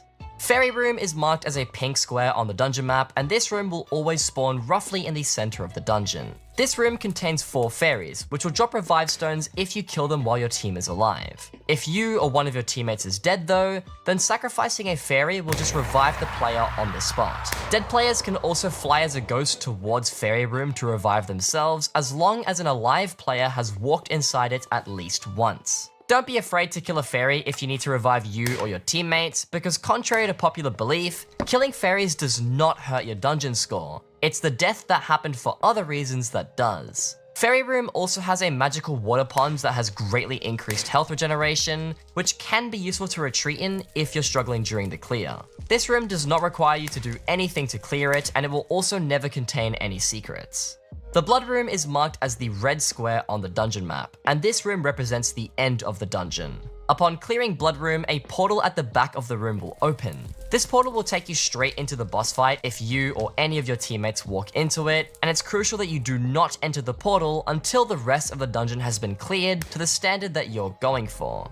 Blood Room is cleared by killing all of the blood mobs that spawn inside it, and these mobs will spawn one after the other at the discretion of the Watcher. The Watcher is just a floating eyeball that says a bunch of random dialogue and spawns all the mobs, but he himself cannot be attacked. I'll talk a little bit more about Blood Room later in this video, but for now, that's all you need to know. The last type of room you'll find in a dungeon is Trap Room, and this is marked as an orange square on the dungeon map. Trap Room will only spawn on floor 3 and above, and to clear it, you need to open a specific chest that marks the end of the room. The difficulty with Trap Room comes with the fact that most abilities are disabled when inside it, so you are forced to do parkour that's littered with traps instead of just AOTEing through all of it. Completing all the parkour and interacting with all of the levers and secrets will lead you to the final chest that's found at the end of the Trap Room, which will clear the room once opened. However, there are some very clever and super effective trap strategies that let you open this final chest without having to go through all the annoying parkour and traps, but I'll cover how to do these later on. However, that's it for all the different types of rooms and how to clear them. Now that you understand this, I'm going to talk about general clearing strategy and some tips and tricks you can do to speed up your runs. The first and arguably the most important clearing strategy for every typical dungeon party is called blood rushing. Blood rushing is when you or your teammates clear the minimum amount of rooms necessary to reach the blood room as fast as possible. In lower levels, you can usually just assign one person to be your designated blood rusher, where their goal is to clear all of the regular rooms locked behind wither doors. In the first room of the dungeon, one of the doors leading out of the room will be blocked off with a wall of coal blocks. This door is called a wither door, and if you wish to unlock it, you need to clear the entire room first because the final starred mob will drop the wither key. Walking over the dropped wither key will pick it up, and as long as anyone in your party has collected it, you will now be able to walk back to that wither door and then left or right click it to open it. This wither door will lead into another room that also contains a wither door, and then clearing that room will lead into another wither door, and so on and so forth. This forms a path of wither door rooms which will end at a final room, where instead of the mobs dropping a wither key, they will drop a blood key instead. The blood key can be used to open the blood room, which will complete what is called the blood rush split. The act of speedrunning your way to the end of the blood rush split is called blood rushing, and the blood rush is finished once that final blood door has been opened. Doing so will let the watcher spawn all of the blood mobs while the rest of the team clears the dungeon, where the blood rusher can also contribute to this as well. The blood rusher should go back and clear out any of the other rooms that haven't been cleared yet, and they should help out with collecting secrets as well. Once all of the rooms have been cleared and enough secrets have been collected, the blood rusher or anyone else in the party can head back to blood room, kill all the mobs that have been waiting there, and then proceed with the boss fight. Blood rushing is super important because it can save you a lot of time. If you clear the dungeon first and then open blood room at the very end, you'd be forced to sit through all that watcher dialogue and kill each blood mob one by one. This takes up way too much time, and it's far more efficient to just let the blood mobs spawn while the party clears out the rest of the dungeon. At higher levels, you also might assign someone to be what's called a blood camper. A blood camper is a player that sits in blood room directly after the blood door has been opened, and their goal is to kill each mob as soon as it spawns in. This is because spawn killing the blood mobs actually makes the blood room clear much quicker, but because it requires someone to sit in blood room for around a minute, usually this isn't worth doing unless your party is exceptionally good at clearing the rest of the dungeon. Regardless, blood rushing is always worth it no matter how fast or slow your party is, so make sure you always have a designated blood rusher in every dungeon you do. The next strategy I'll cover builds off of blood rushing, and this strategy is knowing what splits to take. If you're new to dungeons, then you probably won't even know what a split is, so let me explain. A split is simply just a section of a dungeon that splits off from the main body of the dungeon. The main body consists of all the rooms that have to be cleared for the blood rush, also known as the blood rush split. Any clusters of room that split off from this main body are referred to as splits. This is really important because your goal as a dungeon player is to clear 1 to 2 splits entirely by yourself. Because if you and 4 other players all take different splits, by the time you finish with one, the rest of your team should have finished with 4 others, clearing out the whole dungeon very quickly. If you have more than one person clearing the same split, you're losing out on a lot of potential efficiency since that extra person could be clearing out a different split. As a result, when the dungeon starts and everyone rushes into the first room, try to find your own split as fast as possible. Sometimes the dungeon will start off too small for every player to have their own split straight away, so you may have to open some wither doors first before you find your split. Once you have found it though, go through and clear both the starred mobs and the secrets efficiently using the next strategy that I'll cover right now. The next clearing strategy applies to effective split clearing, and this strategy is called clearing before secrets. The goal with room clearing in dungeons is to clear out your entire split until you reach a dead end, which will usually result in either a puzzle, yellow room, or trap room. Occasionally, your split will end in a regular room too, and if that's the case, just clear the final room as you would. Once you've cleared all the starred mobs in every room of your split, that's when you can go backwards and clear all the secrets that have yet to be found, making your way all the way back to the main body of the dungeon, which the Blood Rusher should have already cleared. Clearing before secrets reveals the full dungeon map much quicker, which is useful because it tells everyone which puzzle spawned, where trap room is, and the general dungeon layout. Clearing before secrets also prevents backtracking, which is where you're running through already completed rooms and unable to do anything useful. If you manage to clear your split much faster than the rest of your team, you can go around looking for a second split to clear, but in many cases, you won't need to do this and instead will just help out collecting the last few secrets that have yet to be found. If you are the Blood Rusher, then all of the rooms in the Blood Rush technically count as your split, and the Blood Room would be considered the dead end. However, Blood Rushers typically won't go back so far to the point where they're clearing the very first room of the dungeon, because there are usually splits right at the end of the Blood Rush which they can take instead. If you finish these really early and your other teammates still haven't found the secrets in the Blood Rush rooms, you can go back and find them then. Lastly, I'll quickly mention mid-clearing as a subcategory of clearing before secrets. In very rare cases, it may be more beneficial to leave a room partially cleared before progressing onto the next room in your split. This is because some rooms are so tedious that it becomes more efficient to clear the easy mobs first, move on with the split, and then come back and finish clearing the room later as you collect the secrets. I won't really cover this at all in this video since it is more advanced and not a good habit to get into early on, so stick to clearing the rooms in your splits first until the split is fully uncovered. If you combine these three strategies, blood rushing, taking splits, and clearing before secrets, you and the rest of your dungeon party should be able to very quickly, efficiently, and effectively clear out any dungeon you choose to encounter. However, these strategies only apply to room clearing because once the rooms are cleared, the last step is to collect all of the secrets. If you've clicked on this video, then there's a good chance you're probably wondering how you should go about this, so let's move on to the second major part of this video, collecting secrets. Collecting secrets, also known as secreting, is pretty much exactly what it sounds like. It's when you clear out all of the secrets within a room, typically after the starred mobs have been cleared. Most rooms inside of a dungeon will contain anywhere between 1 to 10 secrets. However, there are a few rooms that don't contain any secrets at all. If this is the case, simply clearing the mobs, puzzle, or other room gimmick will be enough to mark the room with the green checkmark on the dungeon map.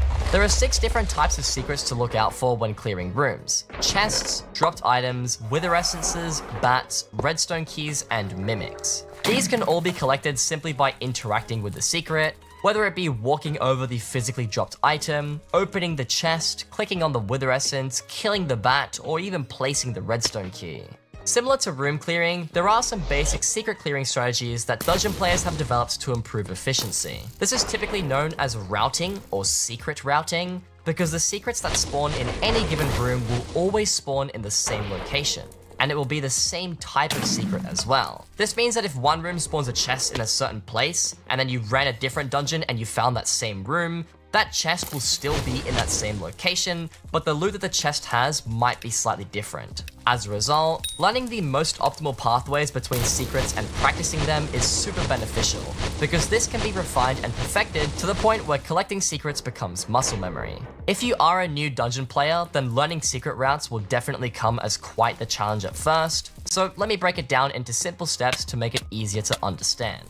The first step to learning secret routes is actually learning the location of every secret inside the room. The best way to get started with this is to use mods such as the Dungeon Secret Guides mod, which I will leave a link to in the description. This mod places waypoints on all the secrets inside every single dungeon room, including any super boom walls and levers that you need to interact with first. Dungeon Secret Guides is an excellent mod for beginners, however, I really only recommend this in the very early stages, and it should be treated similar to how you treat training wheels on a bicycle. Eventually, you will want to get rid of them. Once you've learnt a vast majority of secret locations and you've started to familiarize yourself with all of the dungeon rooms, this is where you'll want to start figuring out the quickest ways between all the secrets. This is as self-explanatory as it sounds and will just require you to consciously try to find the smoothest and most efficient route between secrets, and then reusing that route over and over again. This leads me onto the last step to learning secret routes: practice, practice, practice. Realistically, turning on a Dungeon Secrets mod and collecting the secrets it shows you isn't that difficult. It's being able to recognize a room as soon as you've entered it, and then immediately following an optimized route. My recommendations to practicing your secret routes is to run lots of solo or duo dungeon runs where your only goal is to clear as best as possible. This will get you tons of practice without holding up a team in the process, and if you bring a friend with you, this will let you bounce ideas off each other and brainstorm better routes together. Additionally, you can pair these solo or duo runs with advanced secret routing tools that high-level dungeon players have already created, such as the route spot found in Flame of War's Discord server. Flame of War has also made a website which showcases optimized routes for every single room that can spawn in the catacombs, and I'll make sure to leave links to both his Discord server and the website in the description. I'd highly suggest checking these out because his routes are some of the best by far, and he's constantly working to update them to ensure your clears are as fast as possible. That being said, these higher level routes require some special items and techniques, so let's talk about those. The first routing tip is by far the most important, and this is utilizing a stonk. For those that are unaware, the stonk pickaxe is an efficiency 6 golden pickaxe that can be purchased in the End Island shop for 500,000 coins. This item is so important because it comes with efficiency 6 already applied. And for those that aren't already aware, this allows you to insta-break a wide variety of different stone and clay blocks, which are all commonly found inside of dungeons. Now, you might be wondering, insta-break blocks? You can't break blocks inside of dungeons. And while you can't literally break a block so that air replaces it, you can still break the block on the client side for a split second before the block replaces itself. This split second window is where the magic happens. If you've managed to clip your player's hitbox in a particular way, you can actually run through the blocks you're trying to break while the blocks appear to be broken on your screen. This lets you literally phase straight into walls and then run through to whatever is on the other side. This is revolutionary for secret routing because now you can create optimal pathways that run through walls instead of having to follow the typical boundaries set within the dungeons. The easiest way to pull off this maneuver is by using any type of stair. All you need to do is stand on the lower half of the stair, break the stair, and then while the stair is broken on your screen, walk into it so the lower half of your player is now inside of the stair. This state, where the player is inside of the stair, is crucial because the server can't actually tell the difference between whether you are on the lower half of the stair or whether you are actually inside of the stair's full hitbox. This causes the server to think that the player that's inside of the stair is still moving legally, and it won't try to lag you back as a result. We can use this to our advantage by then running into a wall that's next to the stair, and then insta-breaking the blocks that make up the wall while holding the forward key. This will enable you to run through the wall as long as the blocks are breaking on your screen, because the server still thinks that this movement should be legal, even though you quite literally are walking through walls. If you try to run through walls for too long, the server will eventually realize that your movement is illegal, and it will prevent you from moving any further, which if you're not careful, will lead to you suffocating inside of a wall, and it's really hard to get out of this. Running through walls like this becomes increasingly more difficult the lower your ping is, because the blocks on low ping players' screens will replace quicker than someone with higher ping. As a result, I will cover other ways to phase through walls later that you can also use to your advantage. That right there is the most basic of stonk tricks, also known as a dungeon cheese. For simplicity, I'll refer to any similar glitches as cheeses, since this is the typical terminology that you'll see thrown around in the game. However, now that you understand the importance of the stonk pickaxe, let's go over some other cheeses that you should know about and start learning. The next important cheese to learn is ghost blocks. Ghost blocks are what dungeon players call the air blocks that are left behind after you insta-break any block using a stonk. If you try to insta-break blocks normally, the blocks will break and replace pretty fast, but if we use a couple of special inventory tricks, we can actually prevent the blocks from replacing entirely. These broken blocks are called ghost blocks, and while it looks like you could just run straight through them as if they were actually broken, you can't actually walk through them that easily. Ghost blocks are super handy since they allow you to interact with anything that's behind blocks in a way where the game behaves like there weren't any blocks there in the first place. This means that you can actually open chests and flick levers without having to go reach the chest or lever the normal way, enabling you to create routes that save heaps of time. The reason this works is because the server doesn't realize that the chest that you're reaching through a wall is impossible. It just sees that you've tried to open a chest that's in your reach, and thus it lets you open it. Walking through these ghost blocks is different though, because the game does have checks for whether your physical movement is legal or not. I'll cover other ways to clip into ghost blocks that aren't using the bottom halves of stairs, which will also trick the server into thinking that your movement is legal. You can also right-click ghost blocks to place the original blocks back in their position if you need to reset them. Now that we understand the importance of ghost blocks, let me teach you how to create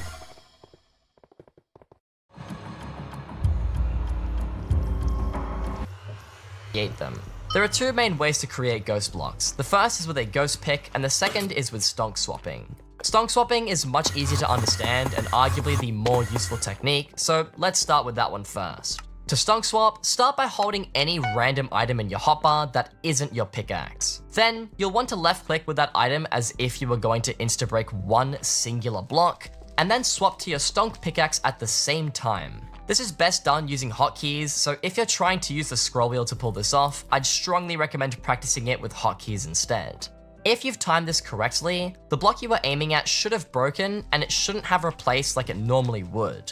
This happens because the server thinks that you've just swung a random item at a random block, and it hasn't registered the fact that you actually swapped to your pickaxe at the last second. Since you technically did switch to a pickaxe and then you broke the block for a split second, you'll see the block broken on your screen, but it won't actually be broken. It's also important to mention that if you're playing the mage class, make sure that you start your stonk swap with an item that won't proc your mage beam attack. It becomes extremely difficult to stonk swap if you've got mage beams and guarded sheep blocking your vision, so get comfortable using hotkeys that don't involve such items. The next method to creating ghost blocks is by using a ghost pickaxe, or a ghost pick for short. A ghost pickaxe is what happens when you manage to trick the server into thinking that your stonk is in an inventory slot that it's not actually in. This is what we call a ghost pick, and if you try to break blocks with the ghost pick, every block you break will turn into a ghost block. There are two main ways to create a ghost pick, so I'll cover them both right here. For the first method, start by hovering your cursor over your stonk in your hotbar and take note of the slot that it's in. If you have the pickaxe in slot 2 like myself, this means that you need to press 2 on your keyboard to activate the keybind for this slot. If you've changed the default Minecraft hotkeys, follow along but with whatever your keybinds are. With your cursor over the stonk, press the number 2 and then 3 on your keyboard in short succession with approximately a 50 millisecond delay. You don't have to press the number 3 if it's not convenient for you though, you just have to press any other hotkey slot keybind shortly after the pickaxe one. If you've done this correctly, you should see 2 pickaxes in your hotbar, and one of them should have replaced a different item in a different hotbar slot. The pickaxe in the original slot is now the ghost pickaxe, while the pickaxe in the other slot is the real one. What's actually happened here is that the ghost pickaxe is actually the item from slot 3, but instead of showing that item on your screen, it will still show the pickaxe that it was before. To delete the ghost pick, right-click while holding it to bring back the original item, or update your inventory in any way, such as picking up an item, dropping an item, opening a GUI, etc. For the second ghost pick method, start by hovering over the stonk again, but this time, hold shift while hovering over the cursor. Then, press the hotkey of the slot the pickaxe is in, and then left-click approximately 50 milliseconds after you've hit the keybind. This should shift-click the real pickaxe up somewhere in your inventory and leave the ghost pickaxe in your hotbar. You can then use this ghost pickaxe as normal and then put your real pickaxe back in your hotbar when you need it. This method is usually slower since returning the pickaxe to its original slot is a lot more effort, but I've included it in case you find it more useful than the first method. If either of these ghost pick techniques aren't working, try messing around with how fast or slow you're pressing your hotkeys. This is the most common reason for why your ghost picks aren't generating, and it's just something that you need a little practice with. That's about it for all ghost pick related cheeses though, so let's move on to the next useful item, ender pearls. On first thought, ender pearls don't really seem particularly useful for dungeon routing. They're slow moving, they don't get much distance, and are super janky, often glitching the player hitbox when landing and just causing problems in general. However, that janky behavior is what makes them so powerful, because we can use this to our advantage to clip through walls. If you throw an ender pearl at the right angle into ceilings or slabs, you can glitch your player model inside of the blocks, similar to how a player can be inside of a stairs hitbox. Using this to our advantage, we can pearl into some walls and then use the stonk to break our way through, opening up more possibilities for different routes. Best of all, ender pearls aren't disabled in Trap Room, and it'll likely stay this way seeing that the Hypixel admins recently patched pearling into Trap, but then they reverted the patch due to the immense backlash from the community. Ender Pearl capability doesn't stop there though, because if we combine pearls with Super Boom or Infiniboom TNT, we can clip into almost every single flat wall, without the need to use a stair to glitch us in. This can be done by looking straight down whilst up against a wall, and then angling your camera to be on a slight upward angle. This should place your crosshair slightly behind the edge of the blocks you're trying to clip into. This angle is a little bit finicky and it will take some practice to understand, so don't get too discouraged if you can't figure it out straight away. When facing the wall at this angle, place a Super Boom or Infiniboom TNT by left clicking it while it's in your hand. Once the TNT gains a little airtime, throw the Ender Pearl at the floor. It's important to leave a slight delay between placing the TNT and throwing your pearl, and this delay will vary depending on your ping. The TNT entity will enable you to actually throw the Ender Pearl at your feet, because if you try to throw the pearl without the TNT, the game just won't let you throw the pearl at all. Since the pearl was thrown at such an angle with close proximity to the wall, it will clip your player's hitbox just enough to where you can mine the wall directly in front of you, just like I've shown previously. This technique is called TNT pearling, and while using an Infiniboom is the most common way of doing this, you can actually do this with any regular entity, such as the Spirit Scepter's bats, Midas Staff's gold blocks, or even the Yeti Sword's blocks. These dungeon cheeses will make up the majority of the cheeses that you use in your secret routing, but once you start to gain more coins to work with, this is where you can level things up even further. The Etherwarp Conduit is an item that can be applied to the aspect of the end or aspect of the void, and doing so grants your weapon the Ether Transmission right-click ability. You can also use the Ether Transmission ability by right-clicking while holding the Etherwarp Conduit, but there is never a time where this is more beneficial than just upgrading your AOTE or AOTV. At first glance, this ability is awesome because it gives you precise long-distance teleporting that at times will be more useful than regular teleporting. However, once you understand how weirdly buggy the mechanics are, you'll realize the hidden potential that it has for some awesome secret routes. Basically, the Etherwarp ability looks for two conditions before it teleports the player. The first condition is whether there is air above the block you're trying to teleport to, because it would be really silly if the Etherwarp could teleport you into a 1x1 hole that would just have you suffocating. This is really important to know, because you can actually Etherwarp onto blocks that are above you as long as the ceiling is 1 block thick with 2 air gaps above it. The second condition is whether the block you're trying to teleport onto is a solid block, which is why the Etherwarp ability also won't teleport you onto grass, flowers, and other non-solid blocks. However, this second condition is super wonky because there are a few blocks which it won't let you teleport on top of, but inside of. The most common instance of this is with cobblestone walls or fences. This happens because the Etherwarp ability is coded to teleport the player on top of the block that they're aiming at, and it makes sure to place the player 0.05 blocks above the block that was aimed at, so the player will land safely on top of that block. However, since the hitbox of a cobblestone wall or fence is 1.5 blocks tall, teleporting 0.05 blocks above a regular block will just place the player inside the fence or wall, causing them to drop down inside of the block hitbox. Similar to the stairs that I mentioned earlier, the server cannot tell the difference between whether you were just next to the fence or if you're literally inside of it, which lets you clip into blocks and run straight through walls. The Etherwarp ability can also teleport the player on top of skulls or placed player heads, which has the same dungeon cheese capabilities as cobblestone walls, fences, or stairs. This just opens up even more opportunities for fast and efficient dungeon routing, because if you find any of these blocks, you can also use them to clip into walls, just like stairs or TNT pearling. Speaking of pearling, the Etherwarp ability also works interestingly with Ender Pearls. Remember how I mentioned that you can Etherwarp directly above you as long as the ceiling is 1 block thick? Well, this is true, but you can also Etherwarp above 2 block thick ceilings as long as there is 2 air blocks above those as well. To do this, all you need to do is throw an Ender Pearl into the ceiling and swap to your AOTE or AOTV while it's traveling. When the pearl lands, your head will be clipped into the ceiling for a split second, where spamming the Etherwarp ability will teleport you on top of the ceiling as if the ceiling was originally 1 block thick. This happens because the Ender Pearl manages to clip you through the first layer of the ceiling, while the Etherwarp ability gets you through the second. You might have some troubles with this technique if the Ender Pearl you've thrown doesn't clip your head enough, but this is easily fixable by changing the angle you throw the pearl at, or just retrying it until it works. Etherwarping is super useful, but the last and most expensive item for dungeon cheeses is an efficiency 10 diamond pickaxe. For those that aren't aware, the Silex item can be applied to any pickaxe 5 times, increasing its efficiency level by 1 per Silex. This means that applying 5 Silexes to an efficiency 5 pickaxe will make it efficiency 10. The reason this is valuable is because efficiency 10, specifically on a diamond pickaxe, enables you to break a small selection of extra blocks that you can find inside of a dungeon that a stonk can't break. This includes certain stone blocks such as smooth stone slabs and cobblestones, as well as a few other niche blocks like iron bars. Technically, you can use a legendary silverfish pet to grant you haste 3 and then break these blocks with a stonk, but this requires you to have to switch pet while clearing, which isn't ideal. Additionally, even with haste 3, you still can't break through iron bars and many different ore blocks, which an efficiency 10 diamond pickaxe definitely can. As a result, using an efficiency 10 diamond pickaxe is a nice upgrade to the stonk once you can afford it, because it'll improve your quality of life even more than the stonk did.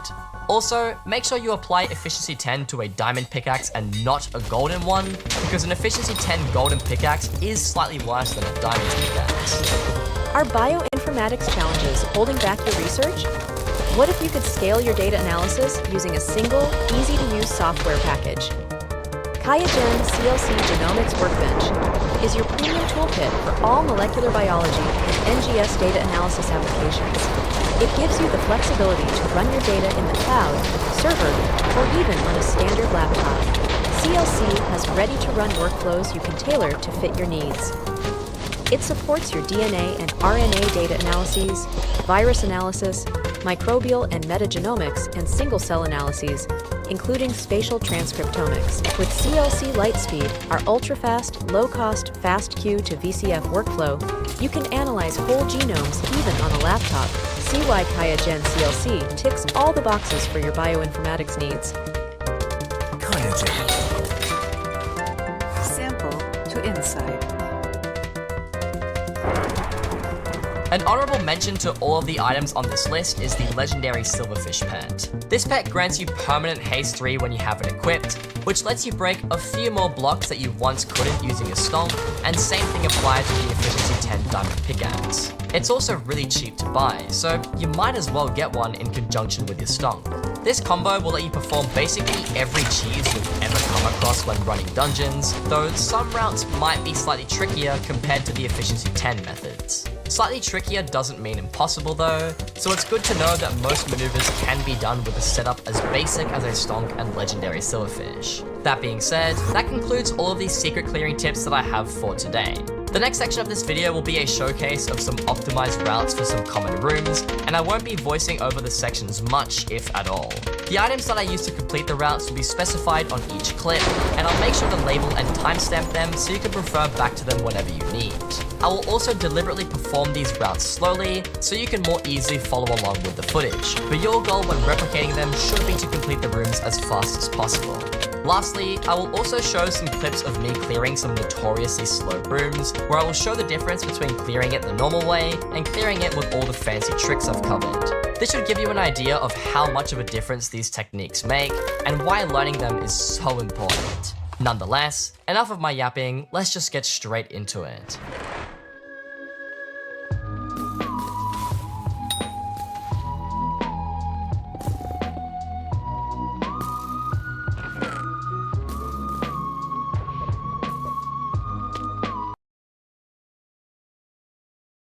Hey, we all know dungeons are really tough. You gotta know so many different things, from secrets to puzzles to floor-specific strategies for boss fights.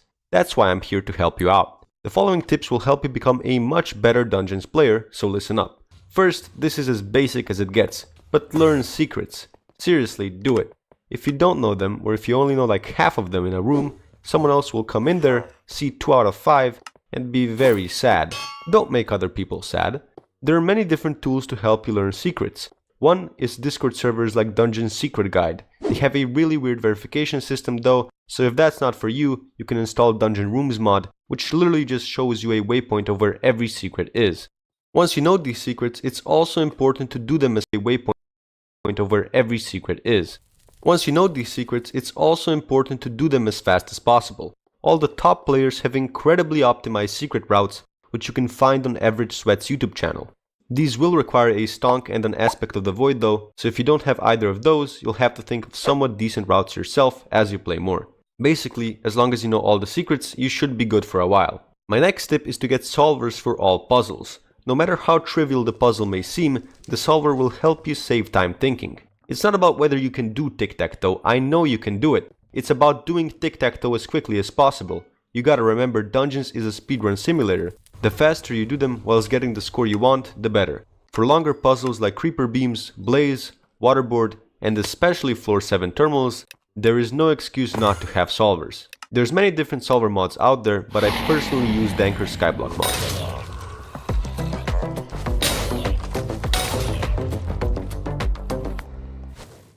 The easiest way to capture your gaming sessions is with Powder. With one click, record your entire session. Then, let our AI handle the highlights for you. From long streams to compelling viral stories, it's fast and simple. Download Powder and get started today.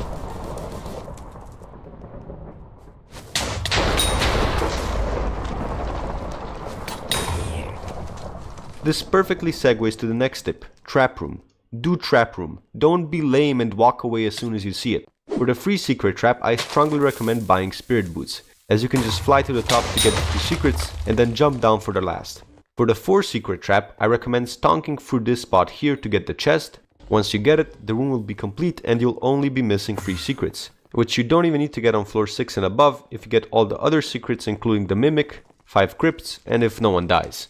Alternatively, you just get the remaining secrets normally. If you're unsure how much score you'll have at the end of the run, then downloading SkyTills and Dungeon Rooms mod for the score calculator will help you tremendously. This next tip is probably the most important, but before that, here's a bonus tip for making it this far. Subscribe to my channel. I know, crazy tip, right? Also, if you've enjoyed the video so far, please give it a big like. Helps with the algorithm, you know? Anyways, it's very important to understand how dungeons work and distribute what to do between party members. Thus, I highly recommend trying to get a permanent party, aka people you play with a lot of the time. Even if you don't have IRL friends who play Skyblock, try to make some through Party Finder or Discords. Generally, one person in the party needs to Blood Rush. Now this can be different in Master Mode, but we're talking about regular dungeons here. The Blood Rusher is typically a mage or archer due to their impressive clearing potential. Whichever it is, they must understand how rooms work. Each regular room spawns with a certain amount of mobs that must be killed in order for the room to be cleared. Sometimes it's a bunch of mobs and other times it's just a mini-boss. But they always spawn in the same spots, so memorizing these is crucial. You'll get a better feeling of this as you play more, but if you want a more in-depth explanation, feel free to check out my Fragrant tutorial. This isn't only useful information for the Blood Rusher though. The other members should also know where the enemies are positioned, so that they can clear rooms as quickly as possible. This brings me to my next point. Don't stack people in rooms. This means not to have multiple people in the same room. You want to have your team split up as soon as possible. This won't always be the first or second room of the dungeon due to the randomized nature of it, but it will eventually branch out. Take your own path and clear all the rooms until you reach a dead end. Once you do so, begin obtaining secrets. If you reach a dead end at a puzzle room, you should do the puzzle and then continue. Most people will first clear the room, get the secrets in it, and then move on. But this isn't as good, mainly because you don't have as great of an overview of which rooms are where. When doing it like this, you'll oftentimes have the last room be a puzzle or trap, and will lose time just waiting for the last guy to do it. An underrated aspect of dungeons is inventory management. Your inventory will constantly clog up with unwanted items, like decoys, training weights, armor pieces, and so on. These are all basically useless items, and we want to eliminate as many of them as possible. First, get a dungeon sack from the bits shop. This will take care of most secret drops. As for armor pieces, weapons, training weights, and other junk, just sell them in the trades menu, either when waiting for a boss to spawn or in between runs. Another option is to salvage them for essence, but this generally takes too long and is only able to be done between runs. While we're at inventory management, your hotbar is also extremely important. Here's how mine looks. First, my main weapon, Ornate Zombie Sword for healing, Aspect of the End for mobility, Plasma Flux for boss room support, Spirit Leech for whenever I need to teleport to a teammate, Rogue Sword for extra speed, a free slot for swapping out other items I use from time to time, and the Stonk for cheesing secrets. Regarding the free slot, I use a bow for all kinds of puzzles, and Super Boom TNT for whenever my sheep is on cooldown. If you're not a mage, however, you should have your Super Boom in your hotbar regardless. There's also certain items that I only use on specific floors, like the Jerry Shin Gun and Bonzo staff for floor 7. Your hotbar obviously doesn't need to be the exact same as mine, but it should be at least somewhat similar. Additionally, I keep a dungeon orb for class abilities, a hoe for speed, I should have more than one, I know, I'm working on it, and a diffuse kit for this one specific tripwire hook in the 4th secret trap. God, I hate this one so much. In case you didn't know, you can use your normal ability with shift and your ultimate with Q if you have a dungeon orb in your inventory. And in case you didn't know, again, hoes are bugged to give stats not only when they're held, but in general while they're in your inventory. So for example, this hoe gives me plus 20 speed at all times. Don't fix this please admins, it's actually pretty gangsta. This next one's pretty short but really funny. Whenever you find a Midas room, you don't need to actually kill King Midas. You only need to blow up his tomb and the room will count as complete. This is why this is the best room in the game. Now I don't know if someone made this up or it was changed at some point, but certain individuals believe killing fairies reduces your score. This is not true and hasn't been true for at least many months now. Additionally, these fairies are incredibly useful, not only to have extra lives if people die later on, but even if you're dead, you can kill a fairy as a ghost and revive yourself. Fairies Gug. As for the last tip, this one's a bit specific, but personal to me because I play a lot of floor 6. At the beginning of the floor 6 boss fight is what's called the terracotta phase. If you or one of your teammates hits one of the golems standing around the middle, the entire terracotta phase, and by extension the run, will be delayed by quite a while. I understand if you do this when your team is not capable of withstanding both the terracottas and golems at once, but if that's not the case, you should always awaken the golems during the terracotta phase. The earliest you can do so is once the terracottas start shifting their heads towards you. You can find all the mods I've mentioned in this video and other resources like Average Sweat's video and the Dungeon Secret Guide Discord in the description below.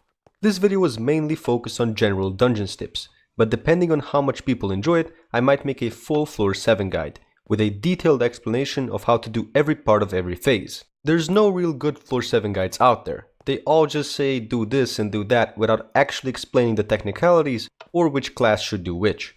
If any dungeon gurus think that I said something incorrectly, please correct me in the comments. Anyways, long video, me go sleep now. Good night.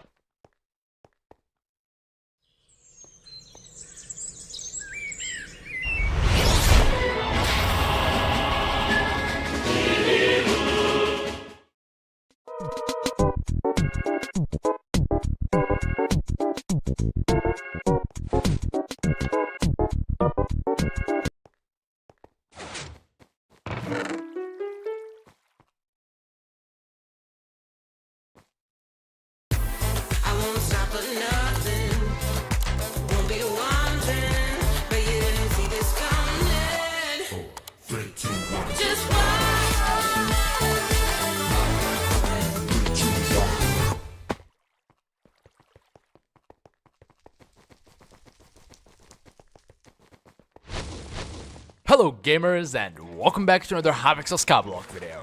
It's been a while, but I know no one missed me. Anyways, as you all know, I don't take contraband, except for my birthday, which happens to be on the 2nd day of the 2nd month of the 22nd year. Very epic. I was expecting to maybe get 1 billion coins in total, but things got a little bit out of control. Are you for real? Are you actually sure? That just hands me over a skin that is worth 1.1 billion coins. By the way, I kind of messed up my recording settings, so the bitrate is lower than usual, but it's not that terrible, so I hope you enjoyed the video. I should probably get a cookie buff before I fall to my death and lose half of my purse again, which definitely never happened before. Oh wait, how much do I have right now? 79.5 mil. Okay, so I was at 79.5 mil. I made like 7 mil from my minions. That's pretty good. And I also have coins in my bank that I haven't collected in a very long time, although I'm always gonna leave 25 mil in here. Okay, I have 150 mil.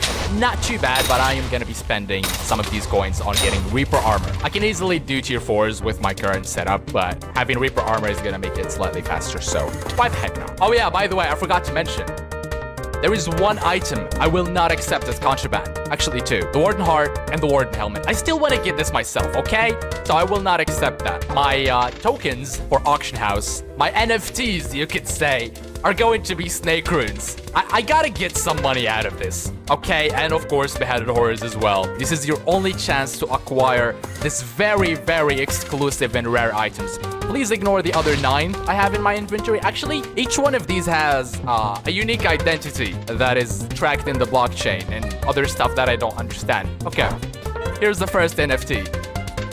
Boom. 5 million already? Bruh, why?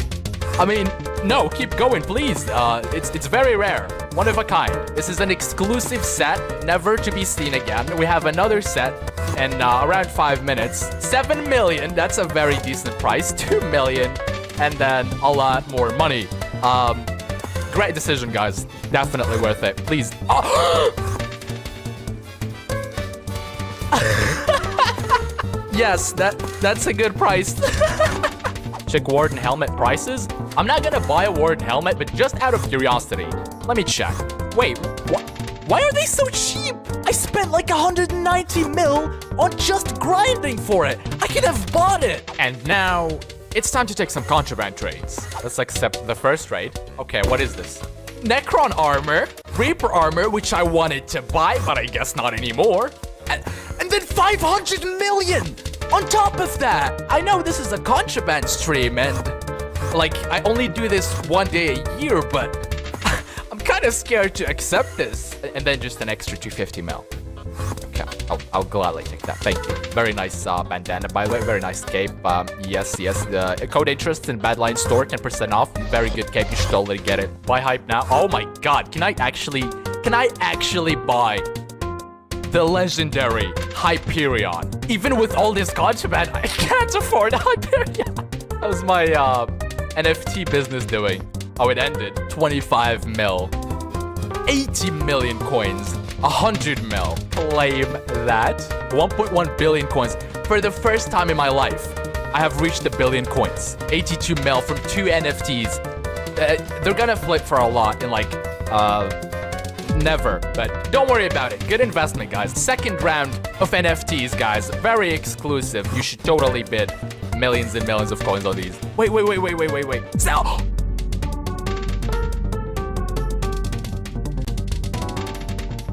Dropping these beheaded horrors was the best thing to ever happen to me. Yes. Wait. I actually want to show you something. I can buy an Ender Dragon pet. Wait, it's only half a bill.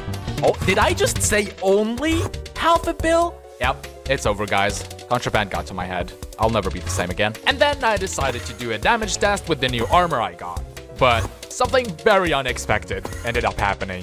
Necron armor, 330k, 230k again. With Reaper armor, I do 300 and basically like 40k more. But if I use the ability, I'm gonna do a lot more. There, 600k. Someone says they have a Hyperion to give. I highly doubt that, but it doesn't hurt to check. Oh my god. Dude, how many do you have? That has an Ender Dragon skin. Poggers. Ooh, a Simmer skin. It's been a while since I've seen one of those. A Frozen Blaze skin? Another Ender Dragon skin? I can just quit for like a couple of months and come back, sell these, and I'm just a multi-billionaire. Are you for real? Are you actually sure? Bruh,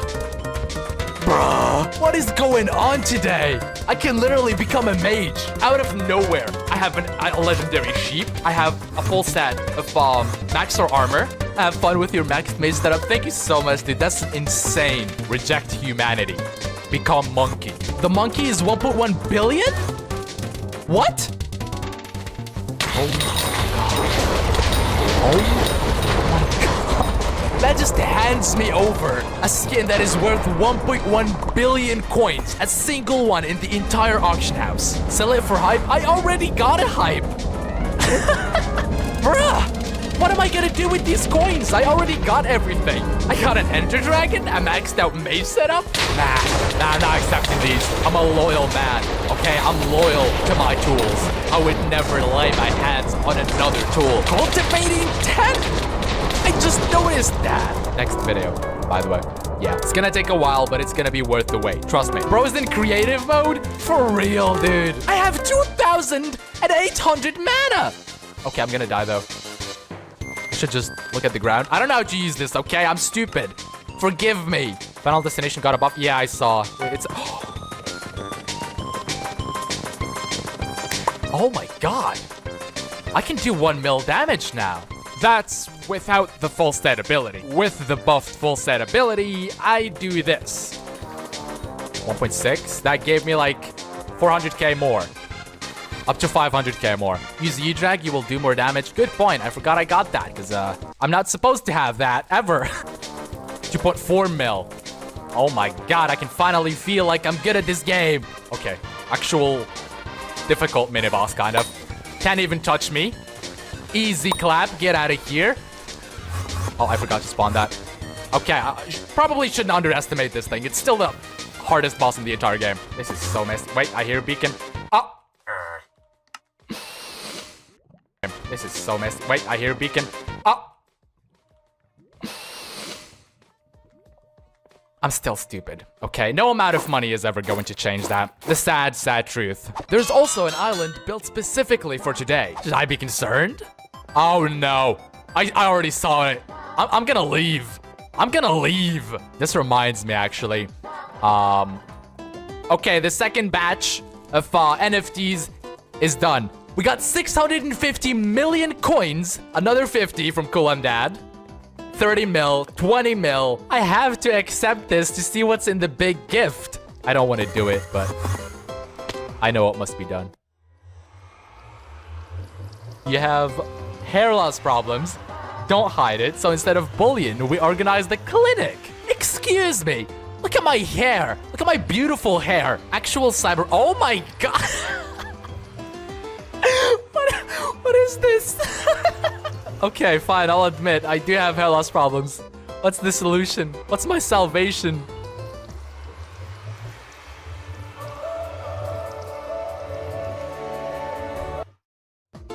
Baldness cure. Now you guys can't bully me for my hair. Okay, it's now real. I have acquired the cure.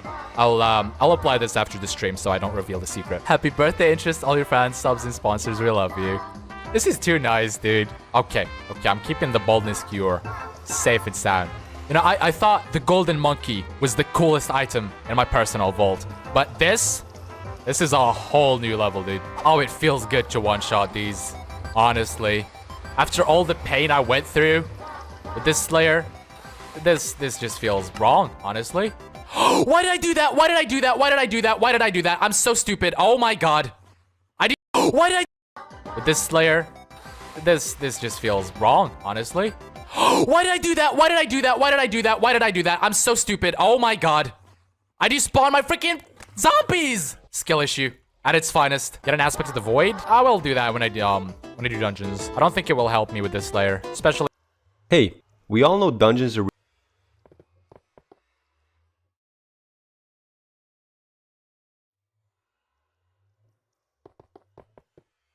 best. He's in the conversation for a medal. Oh, that's big. Yes. On October 5th of 2019, one of the greatest competitions in sporting history took place. In the World Track and Field Championships in Doha, Qatar, 3 men of truly Herculean status would accomplish something so incredible that it has since been labeled as the most shocking and most significant showdown in the history of the event, with no other competition even coming close. In the men's shot put finals, Joe Kovacs, Tom Walsh, and Ryan Krauser entered these championships as the 3 heavy favorites to bring home medals. And even though expectations were very high for these athletes, their final performances would still blow everyone in the entire world out of the water. Building up to this competition, this triple threat had easily been 3 of the most powerful and successful shot put athletes over the previous decade, with their top performances ranking 1, 2, and 3 since the 2004 Olympic Games.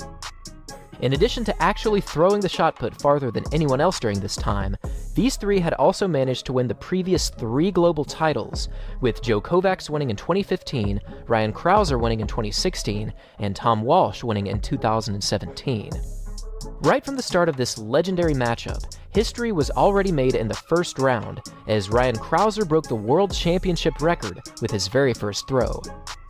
With a massive heave of 22.36 meters, Krauser very well could have already clinched this title with one single throw. But then, against all odds, this happened. Big roar. Oh my goodness me, that's huge. That is absolutely massive from Tom Walsh. With an enormous throw of 22.90 meters, Tom Walsh had laid down a nearly impossible standard for anyone else in the field to eclipse. Even while wearing sweatpants, Walsh's catapult-like throw that went just past the 75-foot mark was an absolutely astonishing feat that was far beyond anyone else's personal best at the time. Already in the opening round, the World Championship record had been bettered on two separate throws, and at 22.90 meters, Tom Walsh now found himself as the fourth farthest thrower in history, just barely falling behind three athletes who had all been found on at least one occasion to have used performance-enhancing drugs. Suffice it to say, this one throw was historic, and even though the other athletes tried their best to match this mark, it was simply impossible to hit a throw of 22.90 meters. For the following 5 rounds, Krauser got reasonably close with a distance of 22.71 in round 4. However, for Joe Kovacs, his best mark heading into the final round was only 21.95 meters, almost a full meter behind Tom Walsh. As the athletes headed into round 6, the odds of Walsh maintaining his lead and winning the World Championship gold were close to 100%, especially given that his rivals had never thrown anywhere close to 22.9. However, in one of the most unbelievable moments in track and field history, Joe Kovacs from the United States did this. For a medal. Oh, that's big. Yes. Kovacs has announced his presence here. With an almost surreal-like throw of 22.91 meters, Joe Kovacs had just taken the lead from Tom Walsh by just 1 single centimeter. This simply had to be the most shocking moment of these World Championships. However, to add even more drama to these proceedings, just a few minutes later, this happened. Surely he can't produce one of the best in history, can he? Oh my goodness me! This is incredible! Unprecedented strength and depth here in the shot put. The Olympic champion has saved his best to last. With an identical distance of 22.90 meters, Ryan Krauser had just tied Tom Walsh for second place. But given that Walsh had more fouls in this competition up to this point, Ryan Krauser now found himself in second place, incredibly pushing Walsh into the bronze medal position over this final round. The odds of something like this happening in the final round were unfathomable.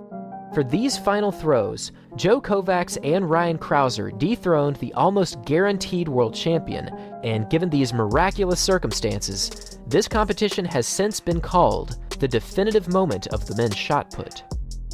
After this historic battle in 2019, the fast approaching I never dreamed of the Olympics. There's a lot of young girls that are pushing the limits.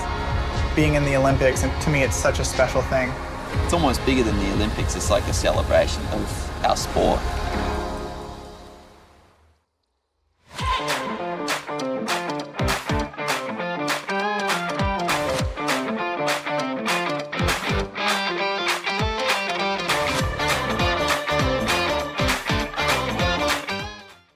Approaching Tokyo Olympics looked as though it would be one of the most competitive and high-performing competitions in any global event. And while there would be many tremendous talents who would emerge as world-class competitors, one single athlete would ultimately rise as quite possibly the most dominant name in shot-putting history. This is the meteoric rise of Ryan Krauser.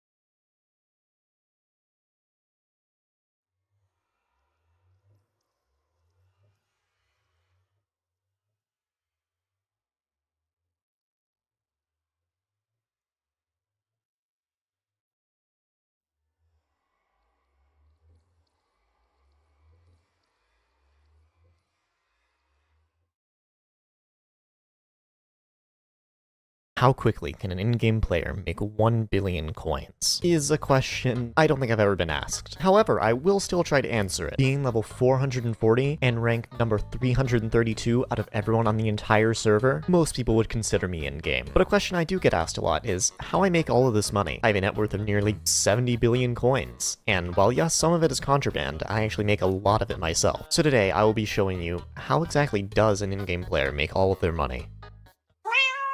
Now, this may not be the straightforward, simple answer that you would expect. You might just think the answer would be that I play Kudra every minute of every day and drop a handle every other Thursday. But no, it's a little more complicated than that. I am someone who plays this game to progress. I basically just like having funny numbers as high as possible. So I don't really care about net worth all that much, but I still have a really high net worth. You might notice that I have 1.17 billion coins in my purse, and this will all be going inside the personal bank where I will not be seeing it until I make another billion coins. And now to the juicy part. I don't actually grind out money. I just play the game an unhealthy amount. I never play the game like intentionally to go get money. I just play the game and money comes along with it. And that's the secret to how I make all my money. But to prove my point, I put my entire purse in that bank over there and I'm not allowed to go pick it back up until I've made another billion coins from scratch. And now I could pretty easily get a billion coins in like 2 days just by playing a ton of Kudra or mining a ton. But no, I'm just gonna do my normal progression stuff, and I will make a billion coins as quickly as I can while just playing the game normally. Recently, I've been grinding out class average 50, so of course, we are going to start with a little bit of M7. Everyone's favorite, or least favorite, or absolutely despised. It's Dungeons, you either love it or hate it. With any luck, I'll drop a handle in, in this video in maybe 2 runs. And first run of the day, here we go. And it went kinda like this. Nothing in the first chest of the day. Nothing. Little more nothing. Little bit more nada. Nothing. Well, like it worked, but or nothing. And nothing again. Sure are nothing enjoyers today. This is a chest. It has nothing in it. After a couple runs, I decided to start streaming, since I always seem to drop RNGs on stream. And, well, that burst cleared the mobs. It's burst and arch. Arch ends up doing most of it because I can one-tap them.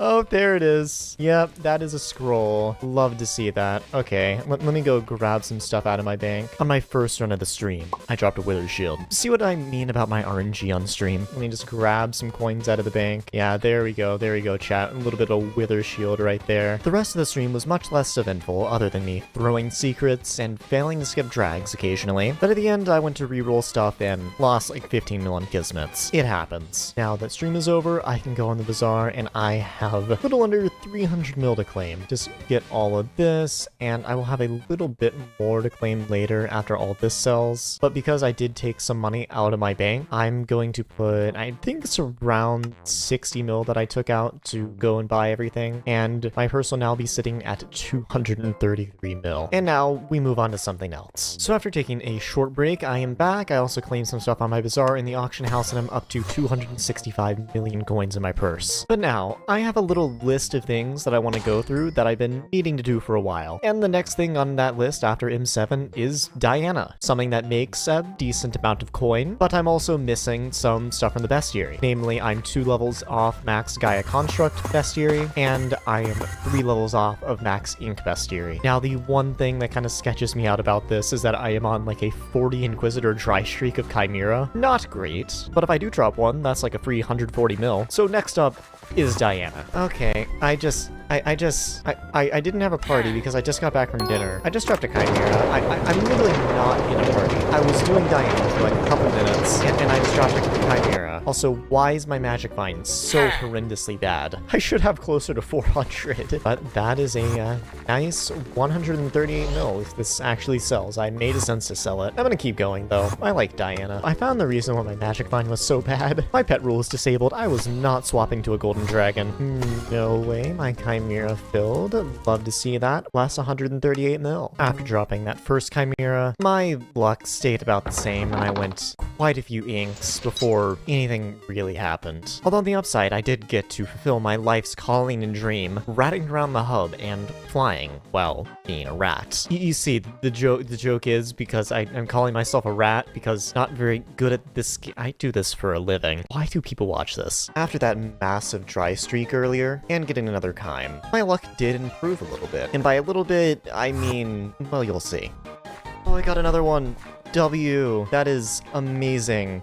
Terrible Inquiz luck, but I finally got another book to this event. Oh, that's another 130 mil. I'm sorry, what? They're sell offering for 148 mil? Goodness. Okay, well, that's some more money. And then I got a plushie next Inquiz, but I don't know, I still got a Kime in my last one, I'm happy. So I'm about to need to go somewhere, so I think what I'm gonna do is just, prices on Chimera dropped a little bit while I've been sell offering it. I'm just gonna insta-sell that for 137 mil, it's only like a 2 mil loss. And then also, we got these Griffin Feathers right here, which I'm just gonna insta-sell as well, and we are up to 574 million coins in the purse. But after this, it's time to do something else. Ooh, you will like and subscribe. Ooh, comment your favorite type of cheese. Ooh. God, this is stupid. Now that I've had my fun with Diana, even though it has a little bit left to go, I'm just a little bit done and I'll probably just finish it up next event. I'm going to do some lava fishing. My bestiary is not even close to max, and I need a ton of work on the Jabba's bestiary. Lava fishing actually makes fairly alright money. I'm not sure what it's at right now, but I've seen it go as high as 60 mil an hour, which is really good. I don't think that's consistent. It probably makes closer to 30, but as far as fishing goes, that's still pretty good, and I need to do the bestiary. And you know, I could always get a vial drop. It would be very nice. So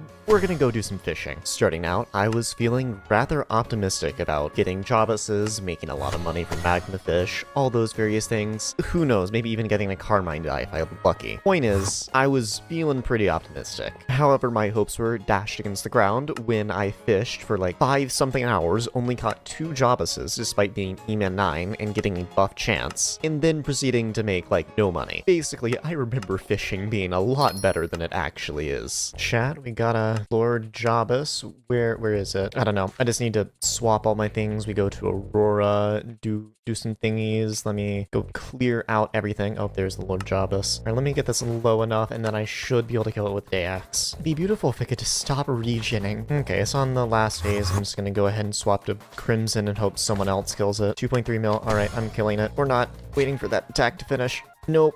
No, someone else killed it. I couldn't get the looting 5 on it. Oh well, still bestiary. And here's the other Jabba's that I killed that, for some reason, I decided to just not talk over, because I'm good at my job, and recording is my passion. But either way, I didn't get the Magic Vine swap off, and someone who was not being rendered in ended up killing it. So I've been fishing for a couple hours, and it is significantly worse than I remember it being. I might have been remembering trophy fishing or something, either that or I just lost all track of time, fished for like 10 hours and was like, oh yeah, no, that felt like 3 hours. You know, I've been fishing for a solid, 5 hours. I've made 25 mil. Yeah, a little bit of money, just a little. I've also got some Magma Lord fragments, a flash. Like overall, I've probably made roughly like 30-something mil, but in 5 hours, that's awful. I'm beginning to think lava fishing is not very good for profit. But now we're on to Kudra. I've been meaning for so long to go and just do the boss collection, but Kudra Party Finder, it just makes me not want to exist anymore. But it is really, really high profit. So I figured, why not just beat my ADHD over the head and go do some Kudra. After deciding to do Kudra, I immediately went against that decision because I realized I did not want to do Kudra. And I got really, really bored. You see, another part of the in-game experience is just randomly experiencing severe burnout and just not wanting to do something that you were about to do. But because I had a video to make and I found a couple nice video essays to watch, I went and mined for a couple hours. While I don't have a lot of progression to do in mining, I do have a hypermax mining setup for a reason. I'm not letting that Pendant of Devon go to waste. Mining isn't something I do super regularly because, again, I don't focus on coins that much, but it is something that I do when I just don't feel like playing Skyblock all that much. So if I go over to the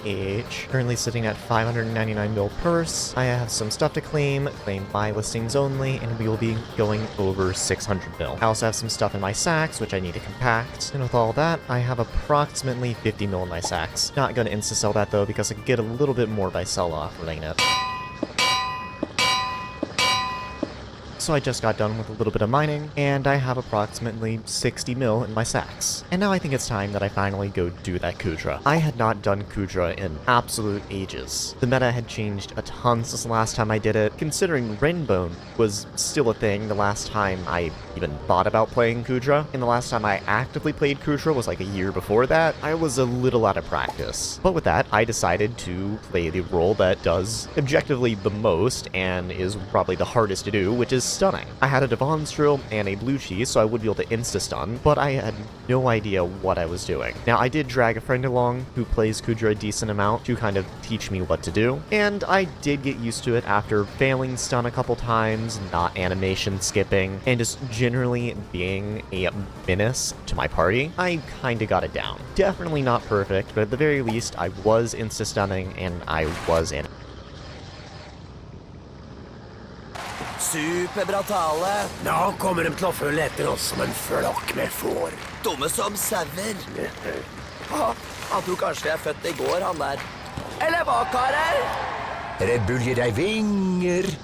This is the best crop for farming XP. This crop allows you to make over 21 mil. I'll be covering the best crops for coins, XP and medals.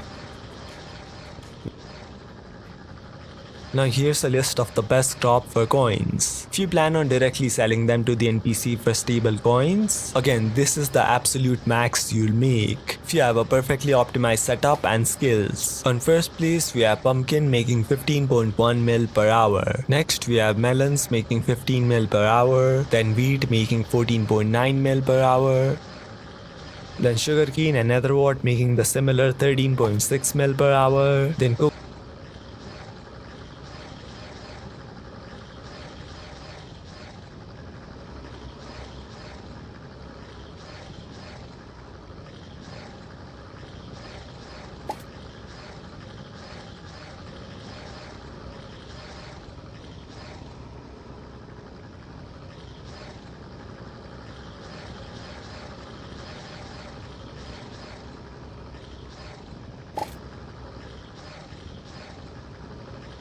Hello random strangers on the internet, welcome back to another Hypixel Skyblock video, and today, as you can tell from the title, I will be doing a single plot farm tutorial.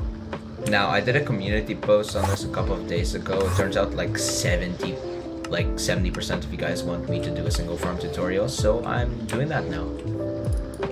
But before we get started with the video, I just wanted to say thank you for all the support. And I would really appreciate it, since we're really close to 300 subscribers, if you just smash that sub button. And also, like 95% of you guys aren't subscribed, so go subscribe if you want more videos like this.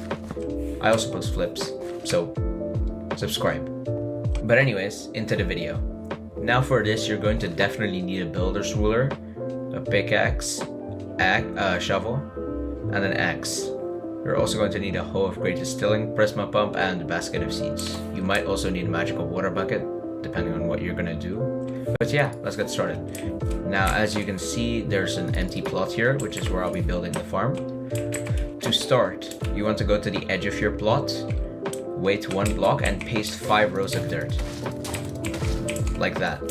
Then you want to wait another block, paste 5 rows of dirt. And you want to do the same sort of thing, 5 blocks wait, 5 blocks wait, all the way to the end.